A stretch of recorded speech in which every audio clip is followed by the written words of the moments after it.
is their opportunity to kind of really put their stamp on history. This is the dream, and now it is finally potentially attainable.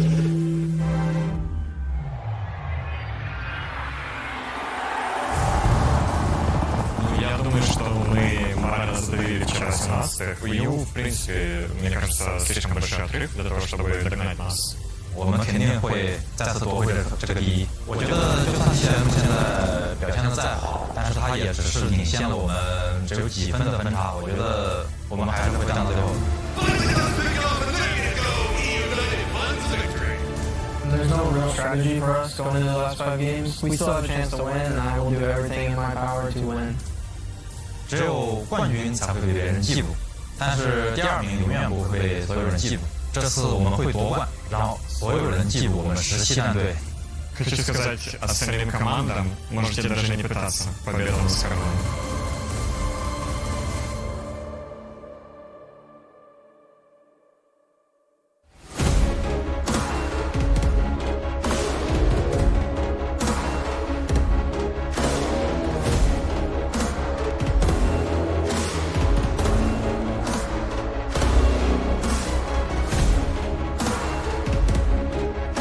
Good morning, good evening, good afternoon, wherever you're watching around the world. Welcome back for the final time to PGC 2022. The last 5 games are about to start. My name's Toppies. I am joined by Porosaurus and Avenger as we break down the action. And it has been full of ups and downs, but ultimately a story of teams at the top that never let off the gas. Yeah, I mean, it's been, like you said, back and forth between these 3 teams, and United started to kind of fall away, but then again at the last minute picked up that big victory now, only 20-something points out of first, and we're going into 3 games on Miramar, followed by 2 on our angle to finish this thing out. A lot of stuff to be looking at here today, Avenger.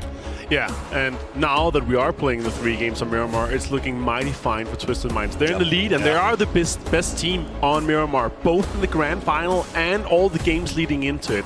So I'm super excited to see if they're going to be able to clutch it out.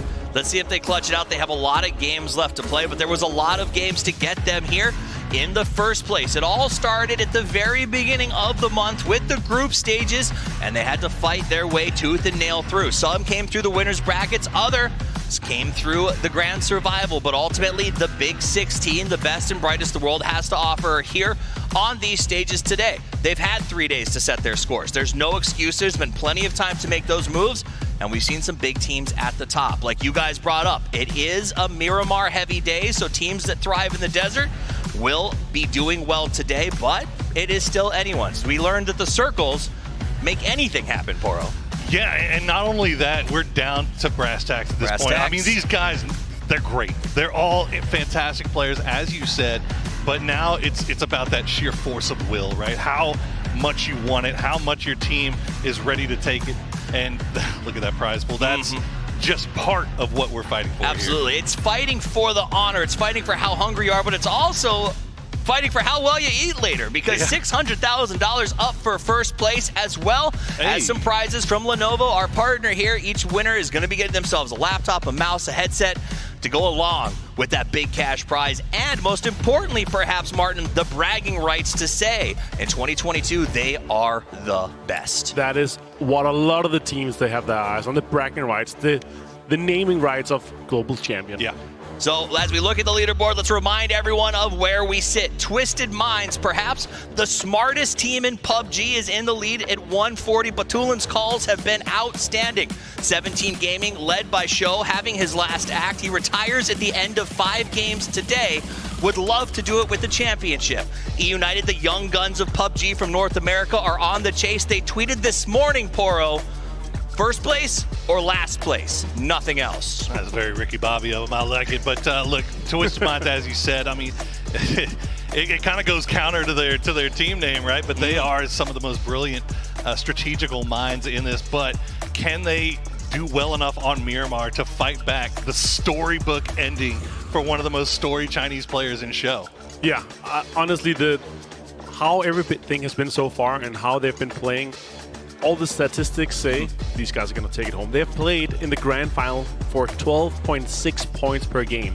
17 Gaming only 7.9, right? And if they can continue anything close to that momentum, they're going to take it home.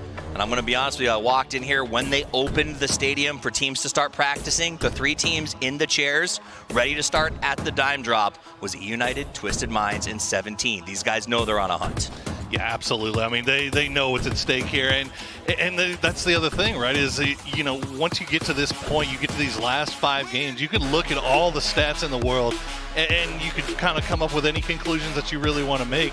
But in the end, it's just going to be a matter of who wants it more, who's got that communication, whose team is the best put together to deal with trying to make that catch up or trying to hold on to the lead. For me, though, yesterday was all the story about Twisted Minds taking on 17 Gaming. You heard Patulin said somebody had to stop, and we did it. So and they were able to do so. Also, yesterday, 17 Gaming only got 26 points, guys. They got 26 points. Meanwhile, Twisted Minds put up 41. They put 15 more points, and that is why they're in the lead right now. I mean, literally, the game before the arm wrestling match, as we sort of named it, that Patulin said had to be done, 3 European teams together tried to eliminate 17 from a game, and it didn't work. And then Twisted Minds goes, hold my drink. I can do this. I mean, and to be fair, they ended up getting them. Yeah, they got dropped down to about 2 and went out pretty early in that game. But as you said, I mean, 17 has just proven themselves to be so damn hard to kill. Like, they just refuse to go down without taking 2 or 3, not just players, but teams with them on their way out. And the scary thing is, right, as we heard Patulin say in multiple interviews, all the teams that are below, we don't want them to run into them. We want them to run into us. We want them to run into United. Yeah. Because that's the way you stop them right now. Our top 3, they're just that far ahead. They're that strong. And that's why they're looking at them to stop themselves rather than hoping for someone else to do it. I mean, and for those of you at home that didn't translate that, that means the indicator of the mental on the top 2 teams is everyone else is cannon fodder. Sure. But Tulin said, I'm tired of show farming these guys, Poro. United is still in the mix. We saw them up there. They have made some good moves. But when you look at teams to watch in a wrangle, they've fallen off of that list. But 17, and now my favorite, Overpeakers, because we've got a little bit of a mix-up, right? We talked about the big 3. Let's talk about the chase pack. We've got Na'Vi and Overpeakers, 2 teams of wily veterans who love to get into fights on the chase. Can they get there? I mean, you look at Na'Vi's first day performance, and I mean, they were right up at the top with everybody else, right? And then all of a sudden, it just kind of fell off a cliff, right? But it goes to show that they are capable of putting up these big numbers, and that could throw a real wrench in the plans of some of these teams that are trying to go for the win or even on the chase. Yeah, the reason why Overpeakers have managed to overtake him is 51 points day 1 for Na'Vi, only 50 points in the 2 other days for Na'Vi, right? So they really fell off. That's why Overpeakers are able to overtake them right now. 1 point ahead of Na'Vi. Overpeakers had some fantastic games yesterday, obviously, and they've been very consistent in both maps. I'm actually not too worried about what map they're going to be able to perform well on. Also been very adaptive in their playstyle. Again, also, it is the last tournament for them, right? So they're in here to have fun. They're in here to have focus. I had a little bit of talk with Mexi before, and I'm like, you're ice cold right here. It doesn't matter. I just want to go home. And if I win $150,000, I might upgrade to business on my way home as well. Nice. Actually, and Overpeakers is one to watch because I asked Bard earlier because they have been sort of the thorn in EU's paw in a lot of these games. Why do you guys keep killing North America? And he just shrugged and went, they got to stop walking in front of us, man. I mean, he's not wrong. It seems like they just let you right here. I mean, it's just in the middle of rotations. They run into Yahoo, they run into Wildcard, they run into United. I mean, and you know, it's going fairly even both ways, except for Yahoo. Overpeakers is kind of dominating them right now. But yeah, you need to be on the lookout for these guys if you're making your way through open fields. Clip and Vard and these guys, like in general, just the drive-bys have been insane for them. Like you do not want to meet them while they're in a rotation because they're gonna switch seat you and they're gonna take you out the car, even if you want to or not. Yeah, I mean, it's one of those things like give the AR to Mixie, but give the car to Clip because his ability to just play out of that thing is absolutely phenomenal. He's got that thing on the thumb button or something. I don't know. He's seat swapping like a champion. So those are some of the teams up here on the top. It was nice to see the highlights. And again, some folks at home are going to be like, we're seeing the same teams. They are the same teams 4 days straight, but I'm not too surprised by that. I just want to round out here with the Erangel, right? 9.9 points per game for 17 games. They could potentially have some massive games once we get into Wrangle in the very last 2 games. So that's going to be exciting if they're going to be close once we get into that. All right, we are here live from Dubai, so we thought what a great opportunity to chat a little bit with some fans who are here. So let's check in with Sam and see what she's got for us. Thanks so much, Toppies. I'm actually out in the crowd, standing behind the stage. All the fans are filling in, getting ready for the final day of our grand finals. And I actually met a fan earlier on, Jake over here. Come on up, Jake. We had a chat earlier on. You're 19 years old. How long have you been playing games? Since my childhood. I was always been playing since my childhood. But you are studying accounting. Is your dream to be a professional gamer? Yeah, it used to be my dream. Used to be? What happened? Yeah, studies, and life comes in, and everybody can't make into competitive. You know what I'm saying? You got to be good, right? Are you not that good? Nah, let's not say that. Just kidding, just kidding. Okay, you're here, grand finals day. You live in Dubai. What made you decide to come through today? I just want to support FaZe Clan, FaZe for life. Is FaZe the team you're cheering for? Yeah, but unfortunately, they're not doing that good. I mean, they're not doing very good at all. Do you think that they can come back? Maybe, if they get good kills and win all the games. Literally, if they win all the games, that's what they have to do. You think they can do that? Yeah, I believe in FaZe. I like the support, the die-hard fan. You got this. FaZe used to be my boys. I don't know. I mean, I'll cheer quietly in the corner, but good luck with that. Do you have any advice, though, to FaZe? Obviously, as they come into this, and all the other teams, what do they need to do to pick up that trophy? Get kills. Get kills. Don't die. Get kills. I love it, Jake. Thank you so much. Toppies, I don't even know why we need an analyst desk. Jake's has got it down pat. This is how you win in PUBG. Don't die, get kills.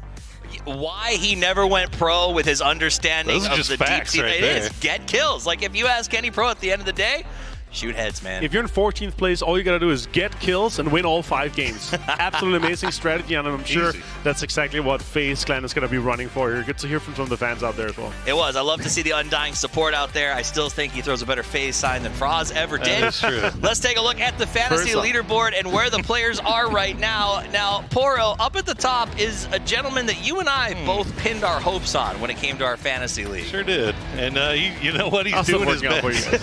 He's doing his best. He's putting up points for us, but yeah, the rest of our team may be a little bit sus. Right now, Martin, you took an interesting strategy. You've been swapping captains every day. No, just today. Just today. Yeah, just today. Why? I should have. Why?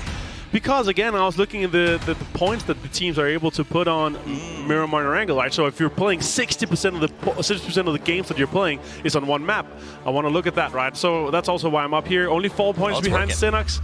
Actually, 1 point yesterday. Yeah. I was in the lead. I was number 1, but then Uber popped off in one game and Synox has so close. You're still closing the gap. Yeah. It is real close right there. Me and Poro, the only 2 that I care about, you and I. Very close as well. So it has been quite a bit of fun to watch this. We hope you guys are enjoying it at home. Oh, Cameron's on our tail too. Ooh. This is rough. All right, so you guys, hopefully you're having a good time playing along at home over at Twire GG, and I'm sure we will have it around going year after. So get involved, fantasy. It definitely makes everything significantly more fun. I also want to say you can have a ton of fun by supporting our streamers. A big shout out to all the streamers for PGC 2022 who've partnered with us to put on a wonderful show. You can see their streams down at the bottom of the screen, so feel free to go over there, put up the multi, say hello, and hear their takes on everything that's happening here today. Yeah, all of November so far, it's been just a festival of PUBG and esports here in Dubai, and obviously a lot of the guys have been checking it in and out. Tickleton also there, Ibiza, my boy, too. All these guys, it's always lovely, right?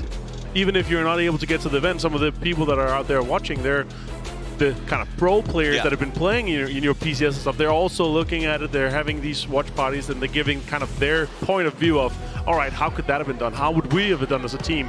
And maybe some insights of how these teams are thinking throughout the game. Right? Regardless of how you feel about how they did at the event, I'm sure Tiggleton has fascinating insights from a pro's perspective into how games are going. So definitely some options. And again, thank you to everybody who is streaming out there and supporting PGC 2022, as well as everybody here in the stadium and all of those who are watching live right now. Gentlemen, we are getting very close to go time. It is all about those top three. Let me ask you this. Do you think Na'Vi or Overpeakers, the best of the rest, can they come up big in game one and get themselves into a 4-horse race? I'd almost say they'd have to do it in game one. If it's going to happen, it's going to have to be game one because, you know, we saw it yesterday. You just can't keep 17 or Twisted Minds or United from getting points in these games. Right. So they're going to continue climbing. That's the true. only hope they're going to have is to come out here early and make a big splash. As much as I hope United to have, you know, a massive game one, game two, or both, to make it a 3-horse race in the top, I also think realistically it's going to be a 3-horse race for third place. United, Overpeakers, and Na'Vi, they're going to have an insane amount of games to kind of force each other to fight because they have a good cusp down to 6th place and under, right? And I think it's going to continue with obviously 17 Twisted Minds fighting all day, kind of taking the places, first place from each other, depending on what map they play or how. If they have, you know, a huge game, potentially 17 game, it could pop off. They could break the anomaly of what we've seen on Miramar. Have a fantastic game from first or second game and take that first place back. Well, ladies and gentlemen, will it be the young guns of North America? Will it be the brilliance of Twisted Minds? Or will it be the final act for 17? We'll find out. The first game of our last day here at PGC 2022 is about to get underway.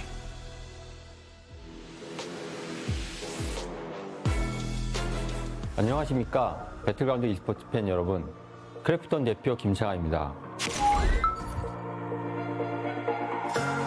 먼저 지난 3주간 배틀그라운드 e스포츠 최고의 무대인 PUBG 글로벌 챔피언십 2022에 함께해 주신 팬 여러분께 감사드립니다. 배틀그라운드 e스포츠는 기존의 e스포츠 종목과 조금 다른 시작을 경험했습니다. 게임이 정식 출시되기 전부터 프로팀이 창단되었고 플레이어들을 중심으로 자체 대회가 개최되기도 했습니다. 배틀그라운드 e스포츠는 시작부터 여러분이 함께 만들어온 문화입니다. 오늘 저는 이 자리에서 배틀그라운드 e스포츠와 팬 여러분의 새로운 미래를 위해 앞으로의 계획을 공유하려고 합니다.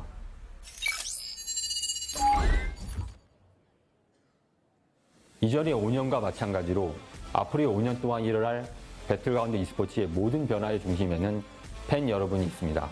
그리고 팬들을 위한 우리의 첫걸음은 역시 수준 높은 대회를 제공하는 것이라고 생각합니다. 이를 위해 다음과 같은 새로운 시즌 포맷을 준비했습니다.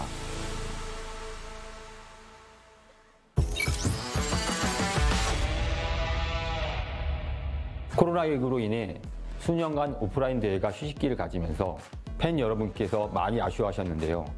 2020년 발표 당시 전 세계 팬들과 팀들의 지지를 받았던 PUBG 글로벌 시리즈가 2023년 드디어 시작합니다. 최고의 경기력과 인기를 보유한 파트너 팀들, 그리고 각 지역별 대회에서 우수한 성적을 올린 팀들이 한데 모여 치열한 경기를 펼치는 모습을 팬 여러분께 보여드리겠습니다. 배틀그라운드 e스포츠 최상위 대회 PUBG 글로벌 챔피언십은 더욱 강해졌습니다. PGC에는 한 해 동안 각 지역별 대회 및 PGS를 통해 가장 많은 PGC 포인트를 쌓은 팀들만이 참여할 수 있습니다. 여러분의 기대에 부응할 수 있는 최고의 플레이를 선사해드리겠습니다.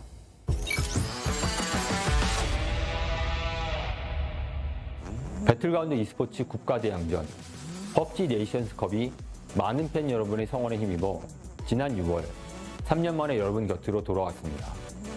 특히 PNC 2022는 고유 시청자 수가 160만 명을 넘으며 역대 최고 수준의 UV를 기록했을 정도로 그 열기가 뜨거웠습니다.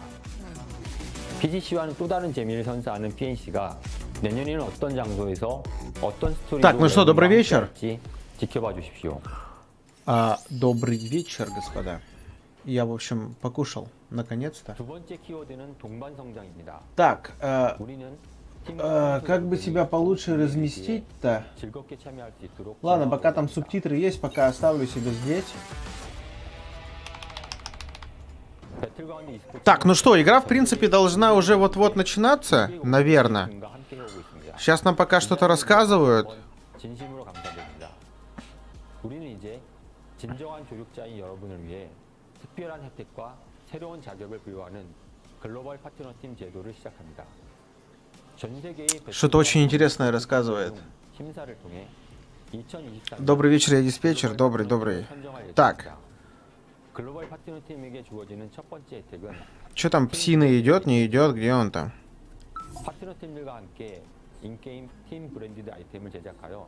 팀들은 동기부여를, 팬들은 팀들과의 소속감을 더 가질 수 있게 할 것입니다.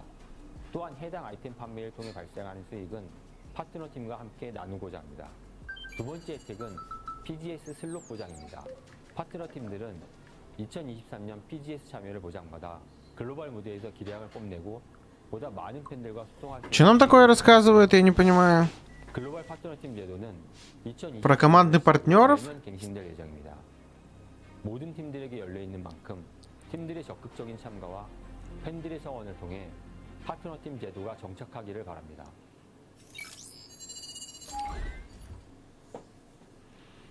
저희는 배틀그라운드 e스포츠를 통해 팬들에게 하는 즐거움을 넘어 보는 즐거움을 느낄 수 있게 하고자 합니다. 이를 위해 경쟁전과 e스포츠 간의 차이를 최대한 좁혀 신규 선수들의 진입 장벽을 낮춤과 동시에 팬들이 보다 우리 e스포츠 환경에 몰입할 수 있도록 하겠습니다. 또한 우리는 팬들과 더 가까운 곳에서 소통하기 위해 2024년 У тебя российские команды официально не могли приехать на турнир, а ты хочешь, чтобы у тебя была озвучка российская, чтобы кто-то... Че, прикалываешься, что ли, родной? 저희는 배틀그라운드 e스포츠가 궁극적으로 문화 아이콘이자 하나의 브랜드가 될 수 있도록 노력할 것입니다. 우리는 배틀그라운드 e스포츠만의 브랜드 아이덴티티를 확립하고 다양한 컬래버레이션을 진행해 팬 여러분들이 더 자부심을 느낄 수 있는 e스포츠가 될 수 있도록 하겠습니다. 오늘 이 자리에서 2022년 배틀그라운드 e스포츠의 최강자가 결정됩니다.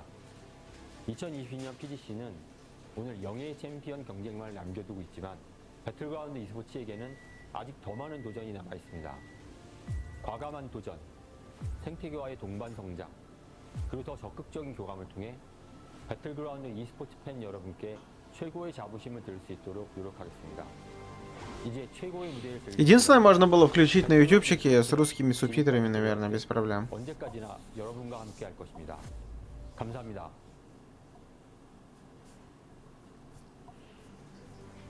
За кого болеем? Да, не важно за кого, за главное за наш регион, чё.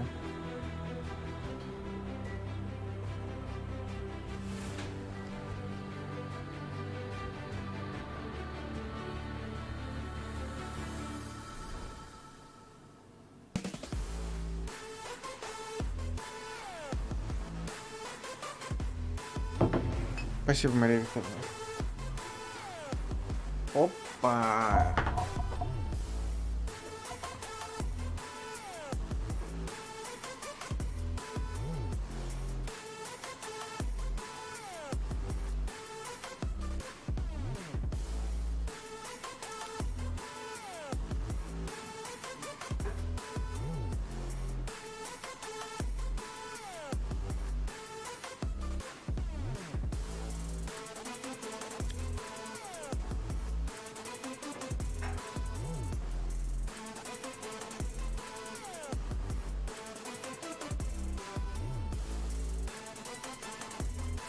Блин, как жалко, что мы сейчас посылки не получаем от PUBG Corp. Из-за всей этой ситуации нехорошей. Ну, это прям вообще...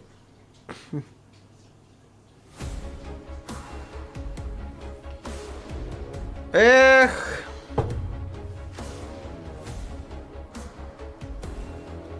I know there is so much in that video that our players have been talking about on social media and things that people have been wanting for years. I am hyped for 2023, but we're not done with. Мне вот наушники у них не нравятся. На мой взгляд. Что-то я не знаю. Так, у них что там на таймере? Не видно, сколько времени. Пацаны мяч пинают, бегают. Мирамар начинается, я так понимаю. Последние 5 карт. У нас с вами два ярко выраженных лидера в данный момент. Это 17 Gaming и команда Twice, та же NLT, та же Virtus.pro. Ну и у у остальных наших команд из СНГ тоже есть шансы войти в тройку. Все зависит от того, как они хорошо отыграют сегодняшний игровой день, на самом деле.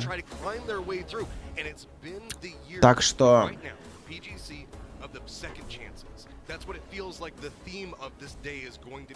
Куда вонючая собака делась?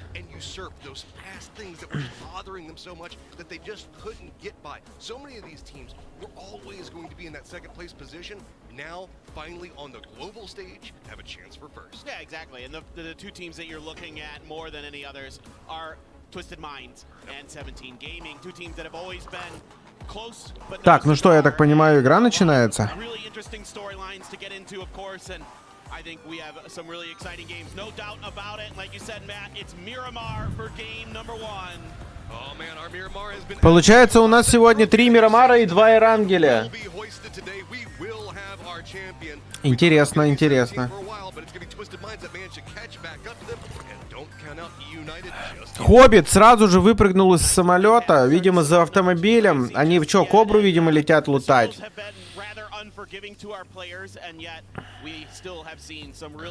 НЛТ на свой дефолтный кемп падают лутать. А где Нави лутают, я вот не помню. Иван спрыгнул. Example, Аля, Мелман. Они что, минус лутают? Минус церковь, туда-сюда? Окей.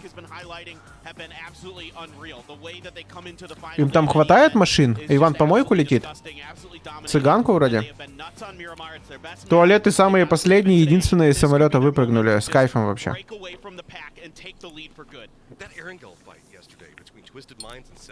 Спайра решил под Сан-Мартином забрать машину. Не знаю, как часто он так делает.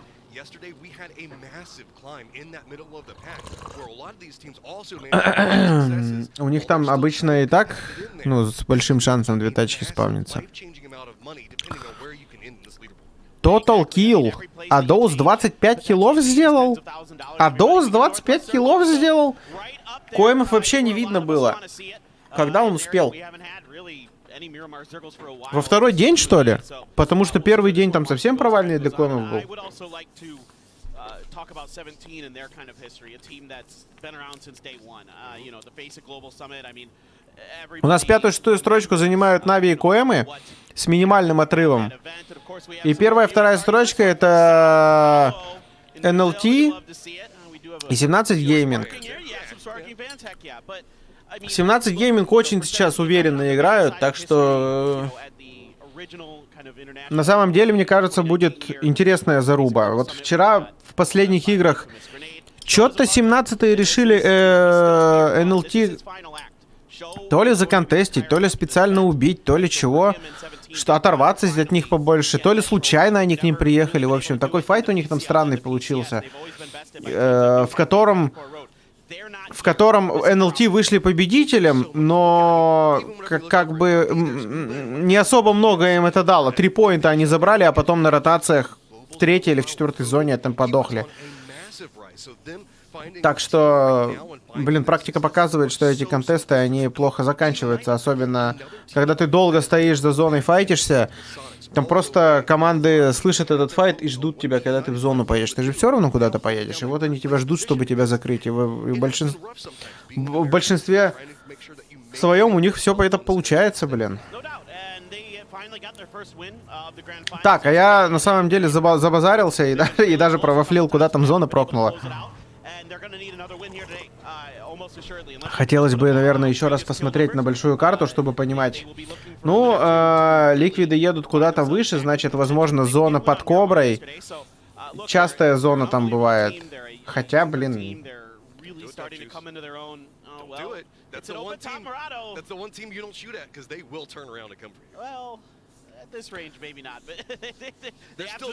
Вебку можно слушайте, вебку мы сейчас сделаем вот так вот поменьше и вот сюда вот засунем ее.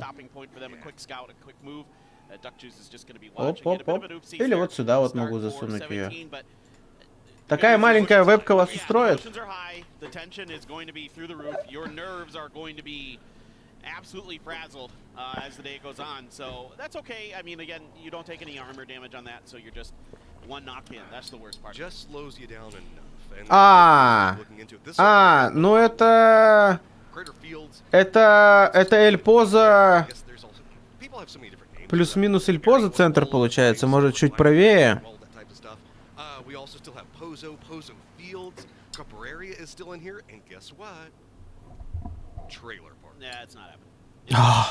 Что-то я так это странно. Вроде как жарко, душно, но руки замерзли. И так об чай их приятненько погреть. Ну, у нас с вами компетитив пабг — это первые 15 минут игры какая-то херня. Ничего интересного не происходит. Просто смотрим, как команды лутаются, команды куда-то едут. Иногда, крайне редко, бывают какие-то файты, когда одна команда встречает другую на ротации. Так что 17 гейминг встают на фейс пожаркой. Не знаю, поедут они дальше или не поедут, но над фейс пожаркой очень часто на самом деле зона стакается, и может даже хардшифты вниз будут, так что на самом деле занимать там гору — это не ошибка, потому что уже много лет там какой-то такой минус клип.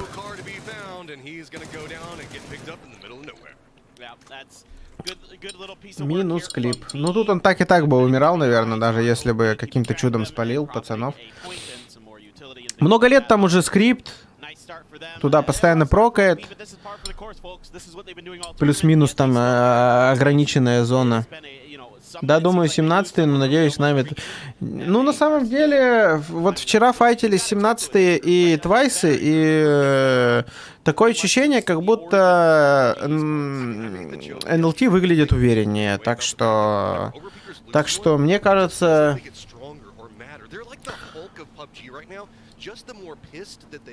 Мне кажется, НЛТ могут забрать без проблем вообще. Нормально играют. В нормальной форме. Не боятся что-то. 17-е ошибаются по стрельбе. Несколько раз я уже видел очень такие грубые ошибки от 17-х по стрельбе. Прям мощные такие.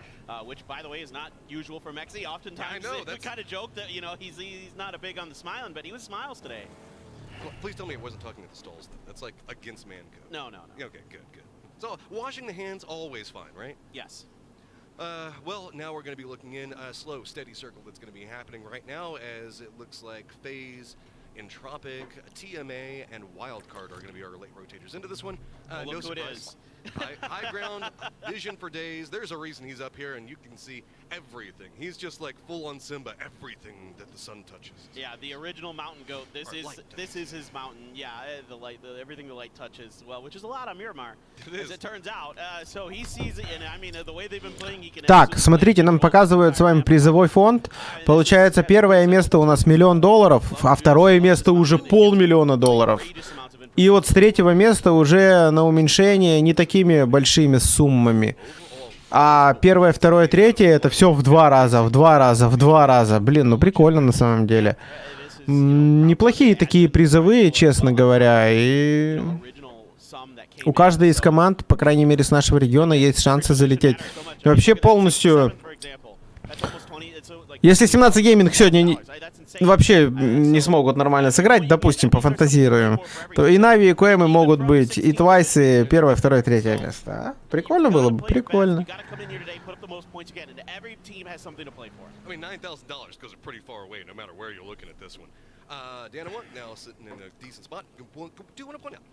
Да, это первая игра сегодня.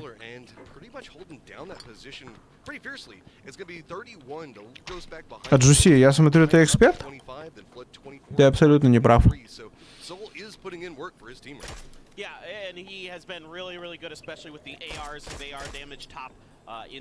Мне кажется, не зря ты от Джуси, слишком старый для этого дерьма. Salute also right there with him.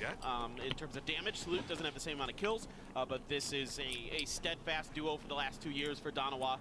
Players that I have had an absolute, pleasure. Нет, 3 Мирамара, 2 Эрангеля. Ну, по крайней мере, по логике вещей, потому что вчера было 3 Эрангеля, 2 Мирамара. Вроде бы. Ну, и в целом система у них была всегда такая. Один день 3 Эрангеля, 2 Мирамара, второй день 3 Мирамара, 2 Эрангеля. Так что сегодня, скорее всего, 3 Мирамара, 2 Эрангеля. Я, честно, расписание не смотрел, не могу сказать. Пока у нас ничего интересного, есть клип только один помер. И туалеты за зоной. Все. Вайл карты. А где клоун на Скуби? Я не понимаю. Он что, спать пошел, что ли? Скуби не спал. Так, ребята, кто сегодня смотрел Скуба? Он вообще ночью спал или не спал? То есть он только сейчас спать пошел? Клоун.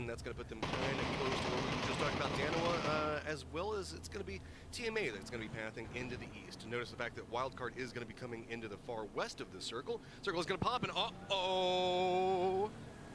Uh-oh. I'm telling you where it's going to end right now, Matt, and it's not going to make you happy. I know where it's going to end. I know where it's going to end, but let me have my moment. Yeah, I'll let you hang on to hope. I don't want to be the guy that, you know, again. Look, when you live the trailer park life, it's all Ну ты, чувак, назвался Аджуси, не знаешь, что это значит? Я правильно понимаю? Я тебе, я, по-моему, сказал, почему не зря ты RGC, потому что ты старый для этого дерьма.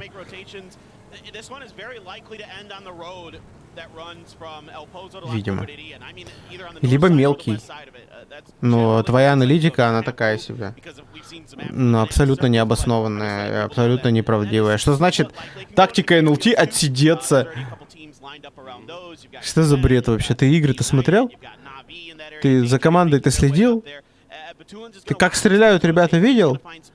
Или что ты вообще? Я не понимаю. 7 утра он подрубился? Он играет с утра? Может тебе приехать в Ижевск? Может тебя забанить тогда, если ты такой странный? Или что ты хочешь приехать в Ижевск? Клоун? Представление у тебя какое-то есть или что? Ты как? Ты вообще в порядке?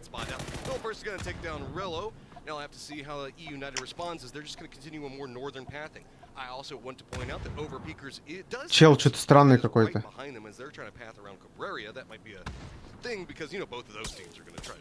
В Корее Аджуси обращаются к старым людям, если ты не знал. Или к людям, которые намного старше. И если ты, блядь, придумал себе никнейм и не знаешь, что он значит, при чем здесь я? Клоунич. Еще что-то дичь какую-то пишет.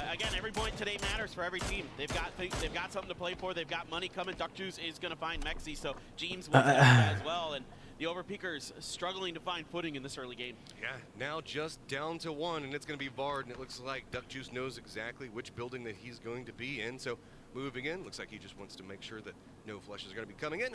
Reinforcements also now on the approach, so Vard is going to have to make sure he defends this. Так, ну короче, таешки решили ликвидов добить, я правильно понимаю? Странно, что... Ой-ой-ой, а куда, Поц? А куда ты его зашел? Лол, он еще доел его! Боже, они просто тиммейта потеряли на ровном месте.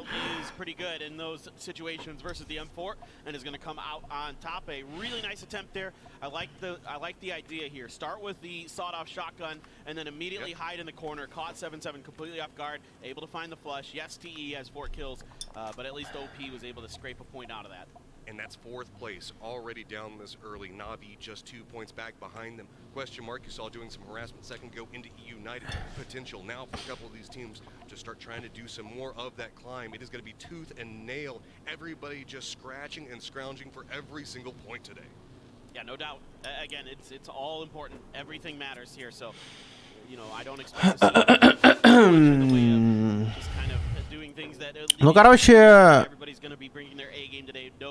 ощущение такое, что на Дэй плюс фейзов уйдет зона. Ох ты.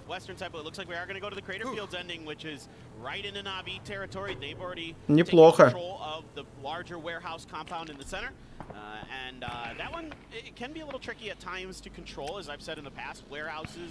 Ну, не нравится мне позиция у Коэмов, слишком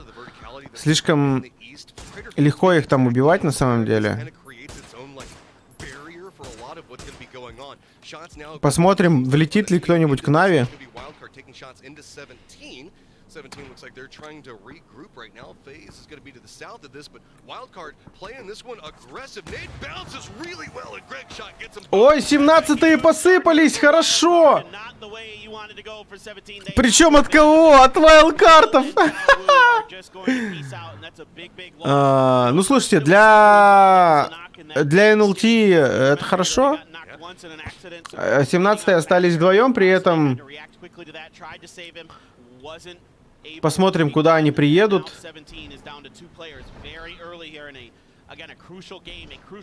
Дальше им уже будет тяжеловато вдвоем отыгрывать, конечно, тем более с такой позиции, где рельеф.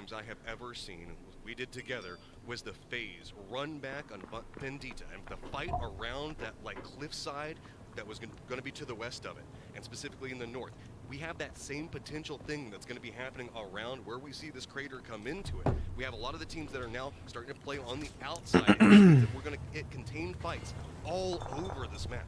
Yeah, no doubt. This is a lot of teams are going to get forced into the rims of the crater, whereas teams that take center crater early because you're kind of expecting it to end inside of the crater at this point. Ой, сейчас шоу может заносить. Он очень сильно пацаны там играют в опене, вообще про спину не думают.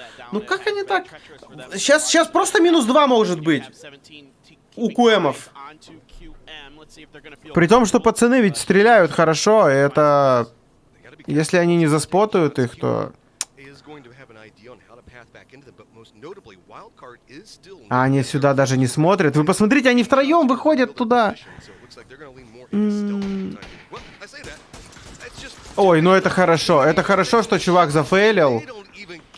Шоу только отошел, они стояли там вдвоем, спокойно могли вдвоем пострелять, хотя бы одного 100% забрать. Минус энтропики сейчас будут, походу. От фейзов. Слишком они... слишком хорошо под хаешки они стоят, зажались в какой-то ямке вонючей. Фейзы просто пришли на ноге, убили их. Сейчас будет следующий прок. На самом деле у меня не особо много предположений, какой будет прок. Что-то я такие зоны не особо помню, на самом деле.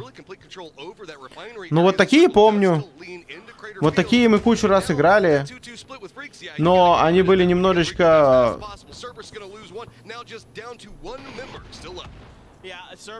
больше уходили к кобре, что ли. Вот тут вот у нас такие зоны обычно заканчиваются. По крайней мере в ранкеде. Не знаю, как оно будет здесь.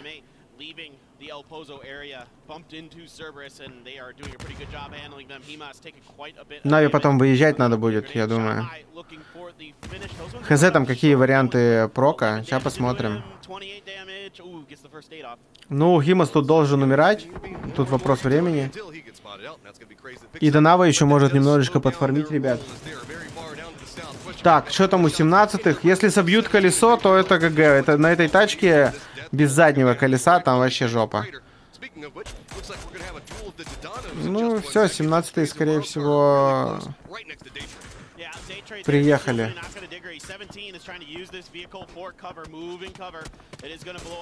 Они сейчас за зоной, дальше им играть особо некуда, везде open, машины нету. Не знаю, как они будут выбираться и сколько у них смоков. Там, по-моему, Яху едет прямо в КДВ. В КДВ, говорю, в КДФов.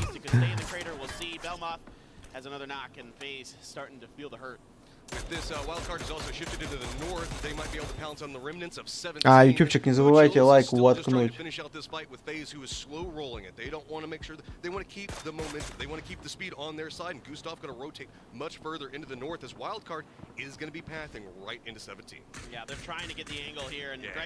Кватро, какие огромнейшие бабки. Я бы не сказал, что это огромнейшие бабки. Огромнейшие бабки лутают чуваки в доте.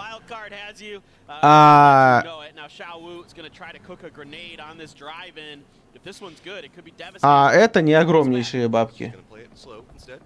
Now we're going to have question mark that gets vision onto wild card, and they're now putting themselves in kind of a pinch position with the last member of 17. Nico's on no life. They aren't going to be able to stop here without having anybody. Finally, Nikos goes down. Yeah, Xiaowu might be able to steal a couple points out of this fight from this initial knock onto Nikos. Smokes are going to come down. Hobbit's trying to keep his angles clear, but it's actually his left side that's so exposed. He sees Cow. Xiaowu is going to find the point. Gonna go ahead and pick up one. Looks back into Cow as well. Looks like he's trying to pick up two and does manage to do it. Huge. These are great points. These are great plays here from Xiaowu. The recovery, at least it's something. And на Рекли я без понятия, сколько дадут.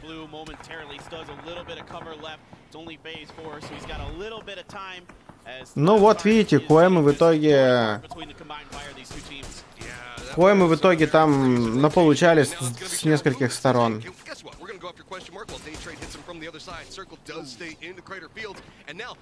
17-е что-то творят, умерли в 12-й строчке.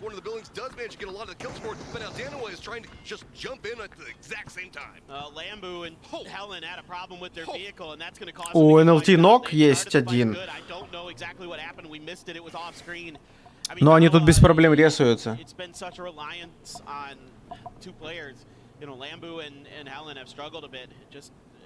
I'm not sure what happened there, but it looked good on the kill feed initially. I saw them getting knocks, and then all of a sudden, people were getting run over, people were dying to car explosions from their teammates, and yeah, things happen.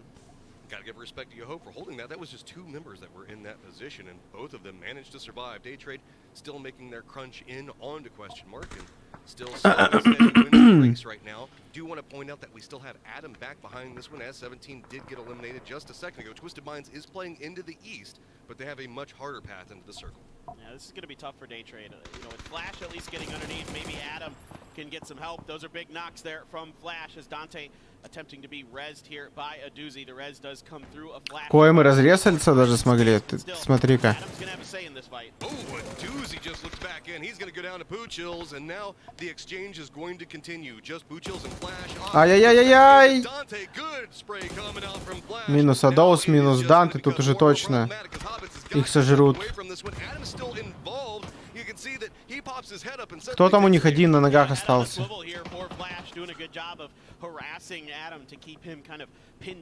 Один хоббит на ногах остался. Не очень хорошая игра для Коэмов. Нави пока сделали только один фраг. О, плюс-поинт для NLT. Отлично. Нави у нас фулл состав, живые, сидят в неплохой позиции, у них есть машины. Слушайте, ну, неплохо. NLT очень хорошо сплетанулись, много чего контролировали.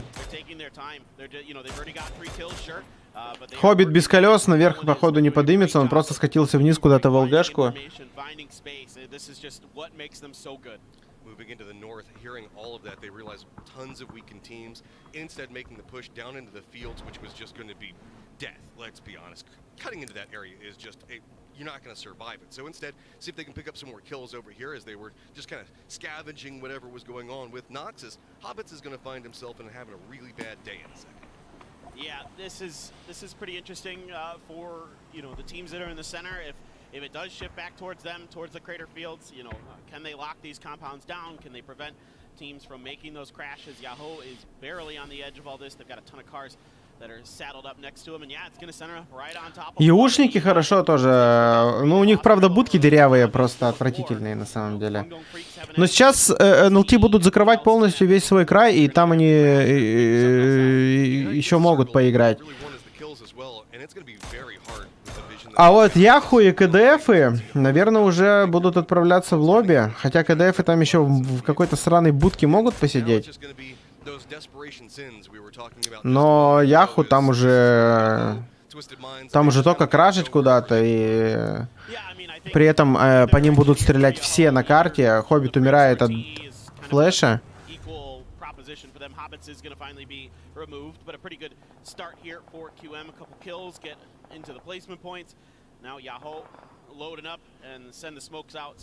Твайсы это NLT. trying to get away from Navi and EU United, who are neck and neck on the leaderboard right now. Rotation is going to come into TE. Все, Яху едут куда? И куда он едет на горячей тачке? Ну, два тиммейта уехали, и что они тут сделают? Что-то какой-то, блин, ладно, они, кстати, заехали в зону.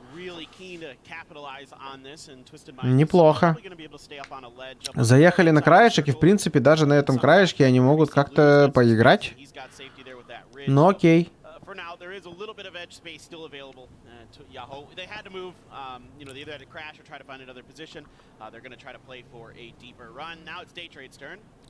Yeah, they have a much harder rotation, though. They're going to be coming down this hillside right into example. It's already hit decent amount of shots in. Really, it's just going to be able who can pick these up. If the rotation is going to at least get one by, Mel's going to pick up one, and now it's just Poochills with the one life. He's going to go down. Flash at least manages to pick Дэйв закрыли. Actually, it's going to be Lou that picks up Flash. Yeah, Lou got it. That's a nice little piece of shooting there underneath the vehicle. Catches the toes of Poochills. Кватро, ты выйди-то на улицу, дружище. Посмотри, сколько людей ездит на машинах, которые дороже 100 тысяч евро и долларов. Чего уж ты выдумываешь-то? Already have one of their members down. Ian going down at a terrible time for the Freaks. They're going to have to figure out some type of pathing into this one, and now Twisted Minds gets a lot of vision over here into EU United. Я уже даже не буду говорить про Москву. The Expendables playing to the south, trying to monitor what's going on with the Freaks. Yeah, I mean, Twisted Minds is just so smart. The way that they move around this map, you know, from open position to open position, they take their time, they do diligence. A little bit of shooting here and there as Yahoo is getting ready potentially to fight them, but you can see that Twisted Minds is set up a decent amount away from Yahoo, a little bit outside of comfortable grenade range. Some shots going to ring out. Just going to pop the tires for good measure. And that was really well played. Это не огромнейшие бабки. Это неплохие бабки, но это не огромнейшие, как ты говоришь. Далеко не огромнейшие. Separated away from everything. Circle did move, and it does not favor the fighting position that we're looking at right now, but Yahoo just clinging to life over here. Looks like they're managing to at least get some damage into Twisted Minds. Yeah, and this is difficult for Yahoo because they're a little bit lower. It's a little bit difficult to get the grenades as far as they'd like. Meanwhile, Twisted Minds can roll them on in there, do some damage at the very least, but... Ну, и НЛТ надо что-то делать, так или иначе, поэтому... Нави до сих пор хорошо сидят, Нави сейчас будут фармить КДФов. ТЕшки до сих пор сидят. В общем, в этой зоне должны сдохнуть Яху, в этой зоне должны сдохнуть КДФы, и непонятно, что будет с Твайсами. Они там вроде как идут пушить Еушек.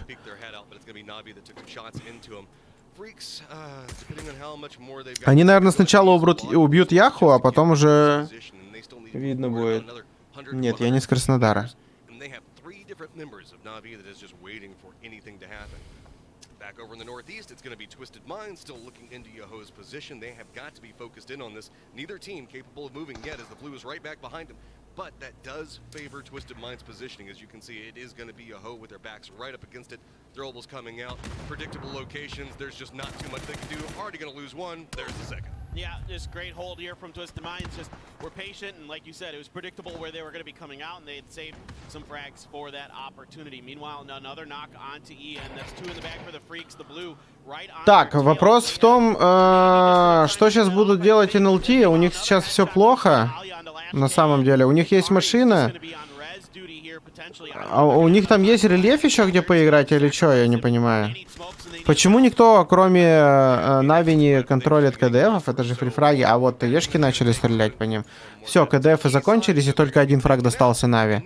Нави вообще сидят в центре, но без фрагов. И это как бы не особо хорошо. Даже те же самые ТЕшки, блин, 7 настреляли. Three of our top 4 teams are in this mat. This is a super exciting finish to start the day. The problem with it is all 4 places are the only places left in this map, as it is open. Smoke's utility going to be big, so E United not да? Да. Окей. А кто проплатил зону такую? Вот это хардшифт на НЛТ, вот это да. Но НЛТ сейчас законтролят ТЕшек, сейчас надо будет и ТЕшками Нави что-то делать.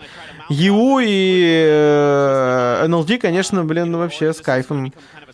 Сейчас NLT еще пофармят ТЕшек, я так полагаю.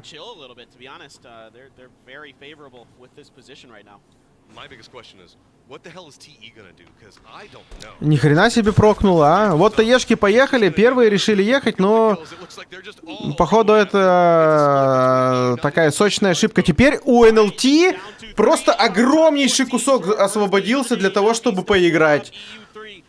Все, ну, я тут не вижу, чтобы другие команды выиграли, на самом деле. Если только NLT очень сильно ошибутся. Нави сейчас будут терять людей, их будут фармить и те, и другие. Ехать им особо некуда, у них есть смоки, куда они поедут. Если только прямо крашить NLT-шек. Что, в принципе, они и раскидывают смоки туда, я не знаю. Я просто не вижу других вариантов им как-то разыграть. Только крашить, наверное. Как-то пытаться убивать NLT, и тогда они могут забирать игру. А у них получается! Это такая халява для еушников! Это такая халява для еушников! Просто жесть! А, там остался, там Аля остался. Аля контролит, чтобы к ним не подходили. Но Аля сейчас выдавит зону, что будет делать Аля. Это просто максимальная халява для... Али надо быстрее смоки раскрывать, у него смоков, походу, не осталось. Али сейчас должен умирать. Они не успеют разрезаться так, чтобы полностью всех закрыть. Блин, ну Аля очень много времени выиграл. Очень много времени выиграл. Нави успевают разыгрывать... Ой, разрезаться, и Нави забирают эту игру. Отличный мув. Просто очень хороший мув. Еще и Алю оставили на прикрытие. Идеально. Иушники тоже подымутся, но у Нави здесь фулл преимущество по позиционке, на мой взгляд.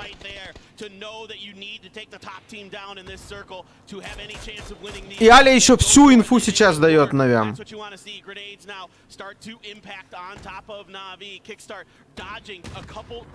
Ребят, кто на ютубчике смотрит, не забывайте лайк прожать. Хорошие хаешки, конечно, от юшников залетают. Нормально. Отлично. Отлично, все. Ну тут все. Тут позиционка полностью за Нави была. Отлично сыграно.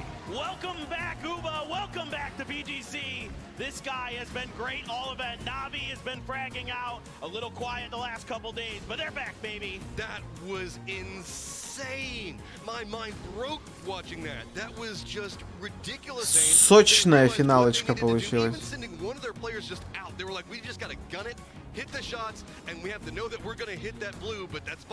Ну там такой мощный подарок мог быть для еушников, вот когда столько ноков схватили Нави, NLT вообще закрылись.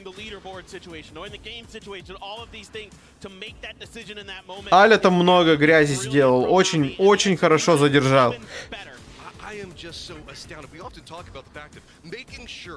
You set the pace in the game, making everybody to react to your decision making, so that way you are always in control of a firefight. Navi did the unexpected and did it so. Что за арабы? Ну, зрители, в Дубае же происходит. Yeah, I mean, United probably pretty surprised by that move. I think they maybe expected that there might be a pull-up in the middle of the circle or something like that, but, you know, Navi absolutely knew everything that, you know, Twisted Minds had. I loved it, though. It's the right play, 100%. Sometimes just wiling out works out, and I got a couple boys that are going to wile out themselves. Thank you, gentlemen. What a play by Navi, and Twisted Minds, just like me, never saw that pull-up coming. They made a wonderful play. Navi dominated. Через сколько next катка? Ну, минуты через 4-5. Наверное, как-то так. Put the stoppers on it. Just everything that could go right for Navi went right there. I mean, that's probably one of the. Ну, это драйвбай такой, чё, пацаны нормально задрайвбайили. При этом все выжили. Вот в чем им повезло, что они все выжили. Там сразу же пацаны получили много урона, когда начали встречать их.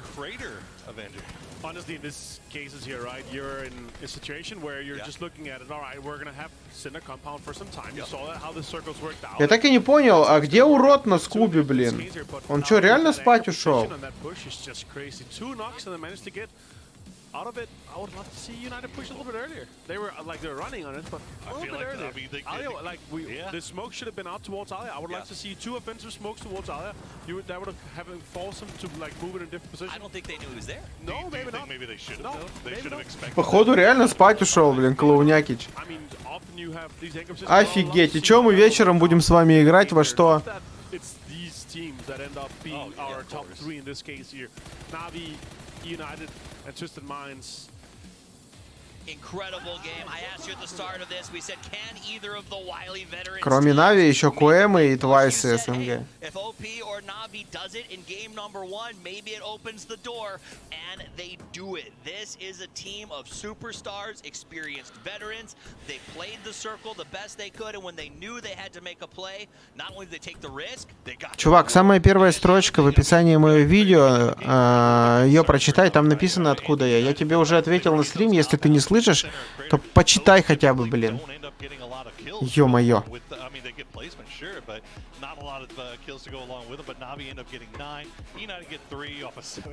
Но это была неплохая игра от Нави. Я пошел, пожалуй, еще чая налью себе. Окей? Чатик. There are some clutches, there are some good points, but they're kind of stolen, kind of salvaged a little bit, but not a lot of placement points in this case here where Twisted Minds is just popping off and they're just putting so many points on the board. Again, it's Miramar, it's their map, man. So you did say when we started today, this is their map. 17 did get picked off early. Twisted Minds always finds a way to put points. And going back to, like, what was it, Circle 2, maybe Circle 3, you saw Twisted Minds. They were on the south side. They do this big, long wrap around the east, around the crater, through the blue, getting up to that northeastern corner and kind of playing that position. That was a 5-head rotation from Batula. And he was kind of, they had this big, wide split, too, so Batulans was watching everything out to the south. He knew, that team knew where every team, other team on the map was that was a threat to them. And, I mean, it's ridiculous. They're such a good team, medal-wise. You can predict, you can think you know what's going to happen, but you're never prepared for the Navi car rush. They came 3A straight at them. They played out of their minds. Their trigger discipline was incredible. Navi takes the win, 19 total points, and Twisted Minds, despite getting run into, run up on, and lambasted, does manage to get second. They're going to put up some good numbers from that one. United, who did grind it out, and finished in second, technically, because of the circle, couldn't put much up, Horo. It's, I mean, you know, it's still 9 points. You know, you still take that every day, and you know, if it weren't for Ali, maybe they get the win there. But again, all cylinders firing for Navi on that one. I mean, it's probably you could eat your dinner off of how straight that smoke line was. I mean, that was the most beautiful thing I've seen in a while. Also, them being down to just 3 in this case, right? If they're 4-man strong, we would see them much more aggressive. They were out there farming kills, farming damage for United. But Navi taking the kills here. They're out there being aggressive. They drive by, take 3 kills from Twisted Minds, right? And also take United down. Like 6 of the points of the 9 here is from the last 2 teams, right? So it is a very passive with the warehouse there, but you gotta hold on to it as long as you can, because it is just guaranteed placement points here. And I'm loving that it's Navi that's able to step up here. They're able to continue having a great day. They might be able to contest the top 2. And just also really smart, something that, you know, in a casual game you're not going to see. You're not going to see the forethought to leave Alia behind and do a 3-man crash against a 4-man team, who you know is one of the best in the world. And they had the hubris to go ahead and do it and take that risk. And that's ultimately why they won, because they were down 2 and United could do nothing about it. Here's the numbers as they stand right now. Twisted Minds is in the lead with a whopping 153 total points. Prize pool for them north of $1 million on the line. 17 and E United are actually getting significantly closer now. What was it that Batulin said about 17 yesterday? Somebody had to go after him to stop him from collecting points. Maybe 17 is looking at that interview and thinking, you know, Twisted Minds kind of running away with this thing. Maybe we should go after them as well. So, I don't know, man. It's just Twisted Minds, final day, Miramar, all things that they do really, really well at. And again, just collecting more points here today. They're too good at Miramar. Yes. We expect this to continue, right? We're talking about a 12.6 points per game in the final so far in Miramar, and they continue to put up numbers. 17 Gaming doesn't kind of start already now in this next game here, it might be too late for them. And that's what it's all about. You see the trophy, you see the PGC logo, the climb is on. Na'Vi does now put themselves into a conversation, because if 17 continues to slide, maybe we see a fight for second place, $500,000 plus, and they weren't necessarily in that talk. When we started today, we said, okay, there might be a fight for third. If they have another decent game, not even the same level of game they just had, they'll be in the fight for second. Yeah, and the thing you worry about, I think, if you're some of these other teams, is that snowball effect, right? I mean, that confidence that you get from having a game like this, and not even just a game like that, a win like that, but the way they did it, where every shot call was the right. Так, что у нас там? Like, they are feeling on a confidence high right now, and that's going to be spooky for all these other teams. And for me in this situation here, like, it is so hard when you're having so much pressure, right? It's last day, you know you gotta perform. Ну вот зачем столько фотографий с этими кулаками? Ну нахрена, блин, не могу, горю. Так не нравится вообще. For second, right? And if you're able to contest that, be able to push through just now here, that would be insane. You gotta take those risks. О, нормально, нормально, там в носу клад ищет.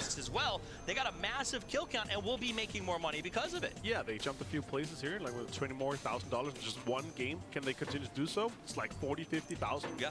Just from having a good day today here, because again, our bottom of the pack and our middle pack is so close still, because the top have been spotted. Нос картоха, как у меня.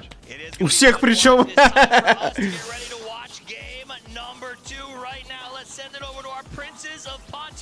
Так, ну что, следующая карта начинается у нас с вами. Первые 15 минут захватывающего PUBG. Просто до безумия интересно.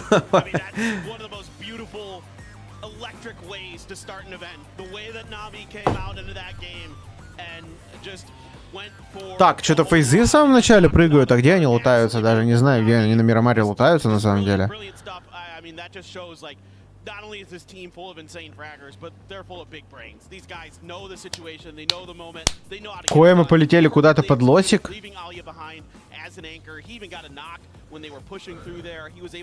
А 17-е куда летят? 17-е пикады лутают? Типа соников нету. А кто еще лутал? Или 17-е всегда пикады забирали у них? Я знаю, что 17-е, по-моему, дрались с сониками за починки. Надеюсь, Нави выиграли. Наконец-то они сегодня отыграют хорошо и займут хотя бы второе место.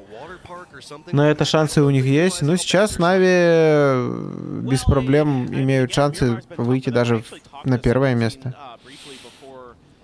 И их от первого места сейчас одна игра отделяет, на самом деле. Одна хорошая игра.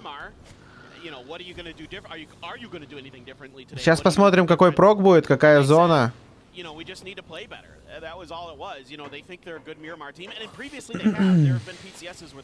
Опа! А это интересненькая зона будет. Посмотрите, примерно 50% воды. Ну, плюс-минус. Короче, может даже 60% воды. Не знаю, не могу точно сказать, но, короче, это будет интересная игра, потому что слишком мало суши в зоне, соответственно, меньше мест для того, чтобы команды могли свободно разместиться. Соответственно, быстрее у нас будут различные столкновения между команд, борьба за позиции. Это будет интересно. Быстрее команды должны будут выехать со своих мест, где они лутаются. И что-то я не помню, это может быть острова? Я что-то забыл, задевает там прок острова или нет? Нам показывают, как было сыграно. Тут еще очень важно, что вот Аля тут очень много сделал. Вы посмотрите, он одного накалил практически нокнул, второго нокнул, и остался только перфектикс, грубо говоря. И потом он еще задержал ту команду. Ну, блин, Аля тут сыграл на все 300%. Это было очень хорошо. Типа, если бы он плохо пострелял, то у Нави бы вряд ли получилось. Ох уж эти кулаки, я не могу просто. Это кто это еще там?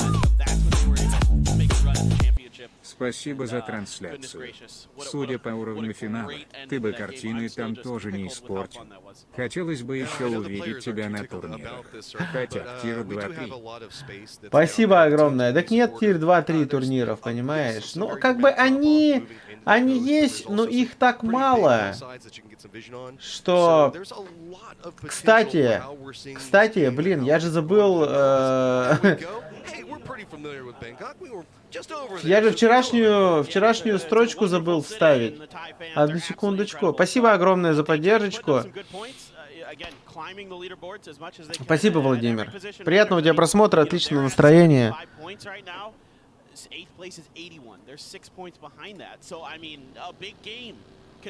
Change so much money for you as a team. I mean, an insane amount of money just from winning a game here today. Yeah, I mean, if you look at day trade and wild card, just one kill.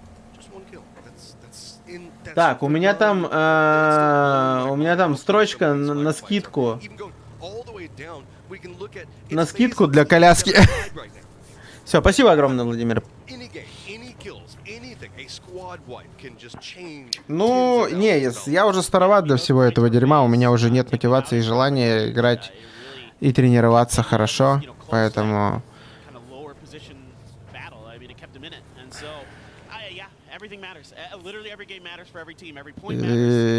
Если раньше много людей играло в эту игру, команду было не так сложно собрать на самом деле. Хотя бы стак собрать какой-то на какой-то турнир, то сейчас это просто, ну, нереальная проблема. Даже какой-нибудь дерматурик поиграть, на самом деле. Потому что все те ребята, с которыми я когда-либо играл, они уже не играют в пабг. Без исключений, кстати.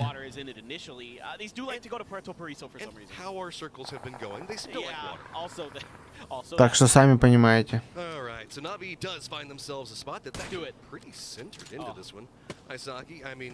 Cerberus had themselves in a crazy impressive game over on Everest yesterday, so we know that this is a team that has capabilities and can make some massive plays. It looks like they're trying that. They're already trying to, you can see, stretch out, seeing if they can try to pick up some early kills. They're trying to be a little bit more chaotic for everybody around. Так, ну чё, у нас уже 6-я минута, скоро начнется активность на карте. Первая зона начнет закрываться, команды начнут уже занимать позиции, и будет интересно. Мелман сейчас может уехать в лобби. Повезло, что не попал Хайсаки. Хотя он был близок к тому, чтобы попасть на самом деле. Привет. Типа большая разница для тебя, что каждый день в ранкет играть, что в турик? Ну, во-первых, я не играю каждый день. Во-вторых, конечно, разница колоссальная. Я в ранкет играю вообще на пофигах. Ничего не разбираю, мне пофиг, как я стреляю, мне пофиг, когда я умру. Это совсем разные вещи. Типа, возможно, люди, которые никогда не играли турнирные игры в PUBG, они немножечко по-другому относятся к этому всему. Для меня это, ну, типа, ничем не отличается от паблика. Мне не интересно даже это играть.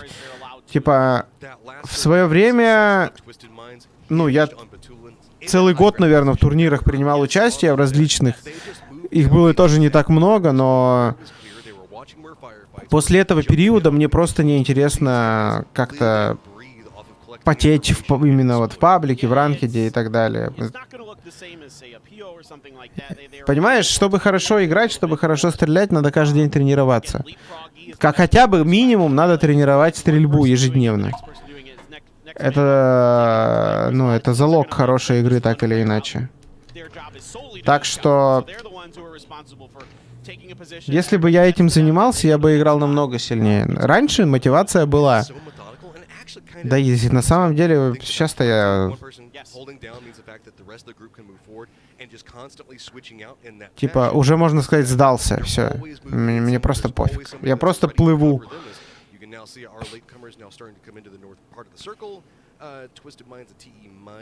Уже возраст свое забирает.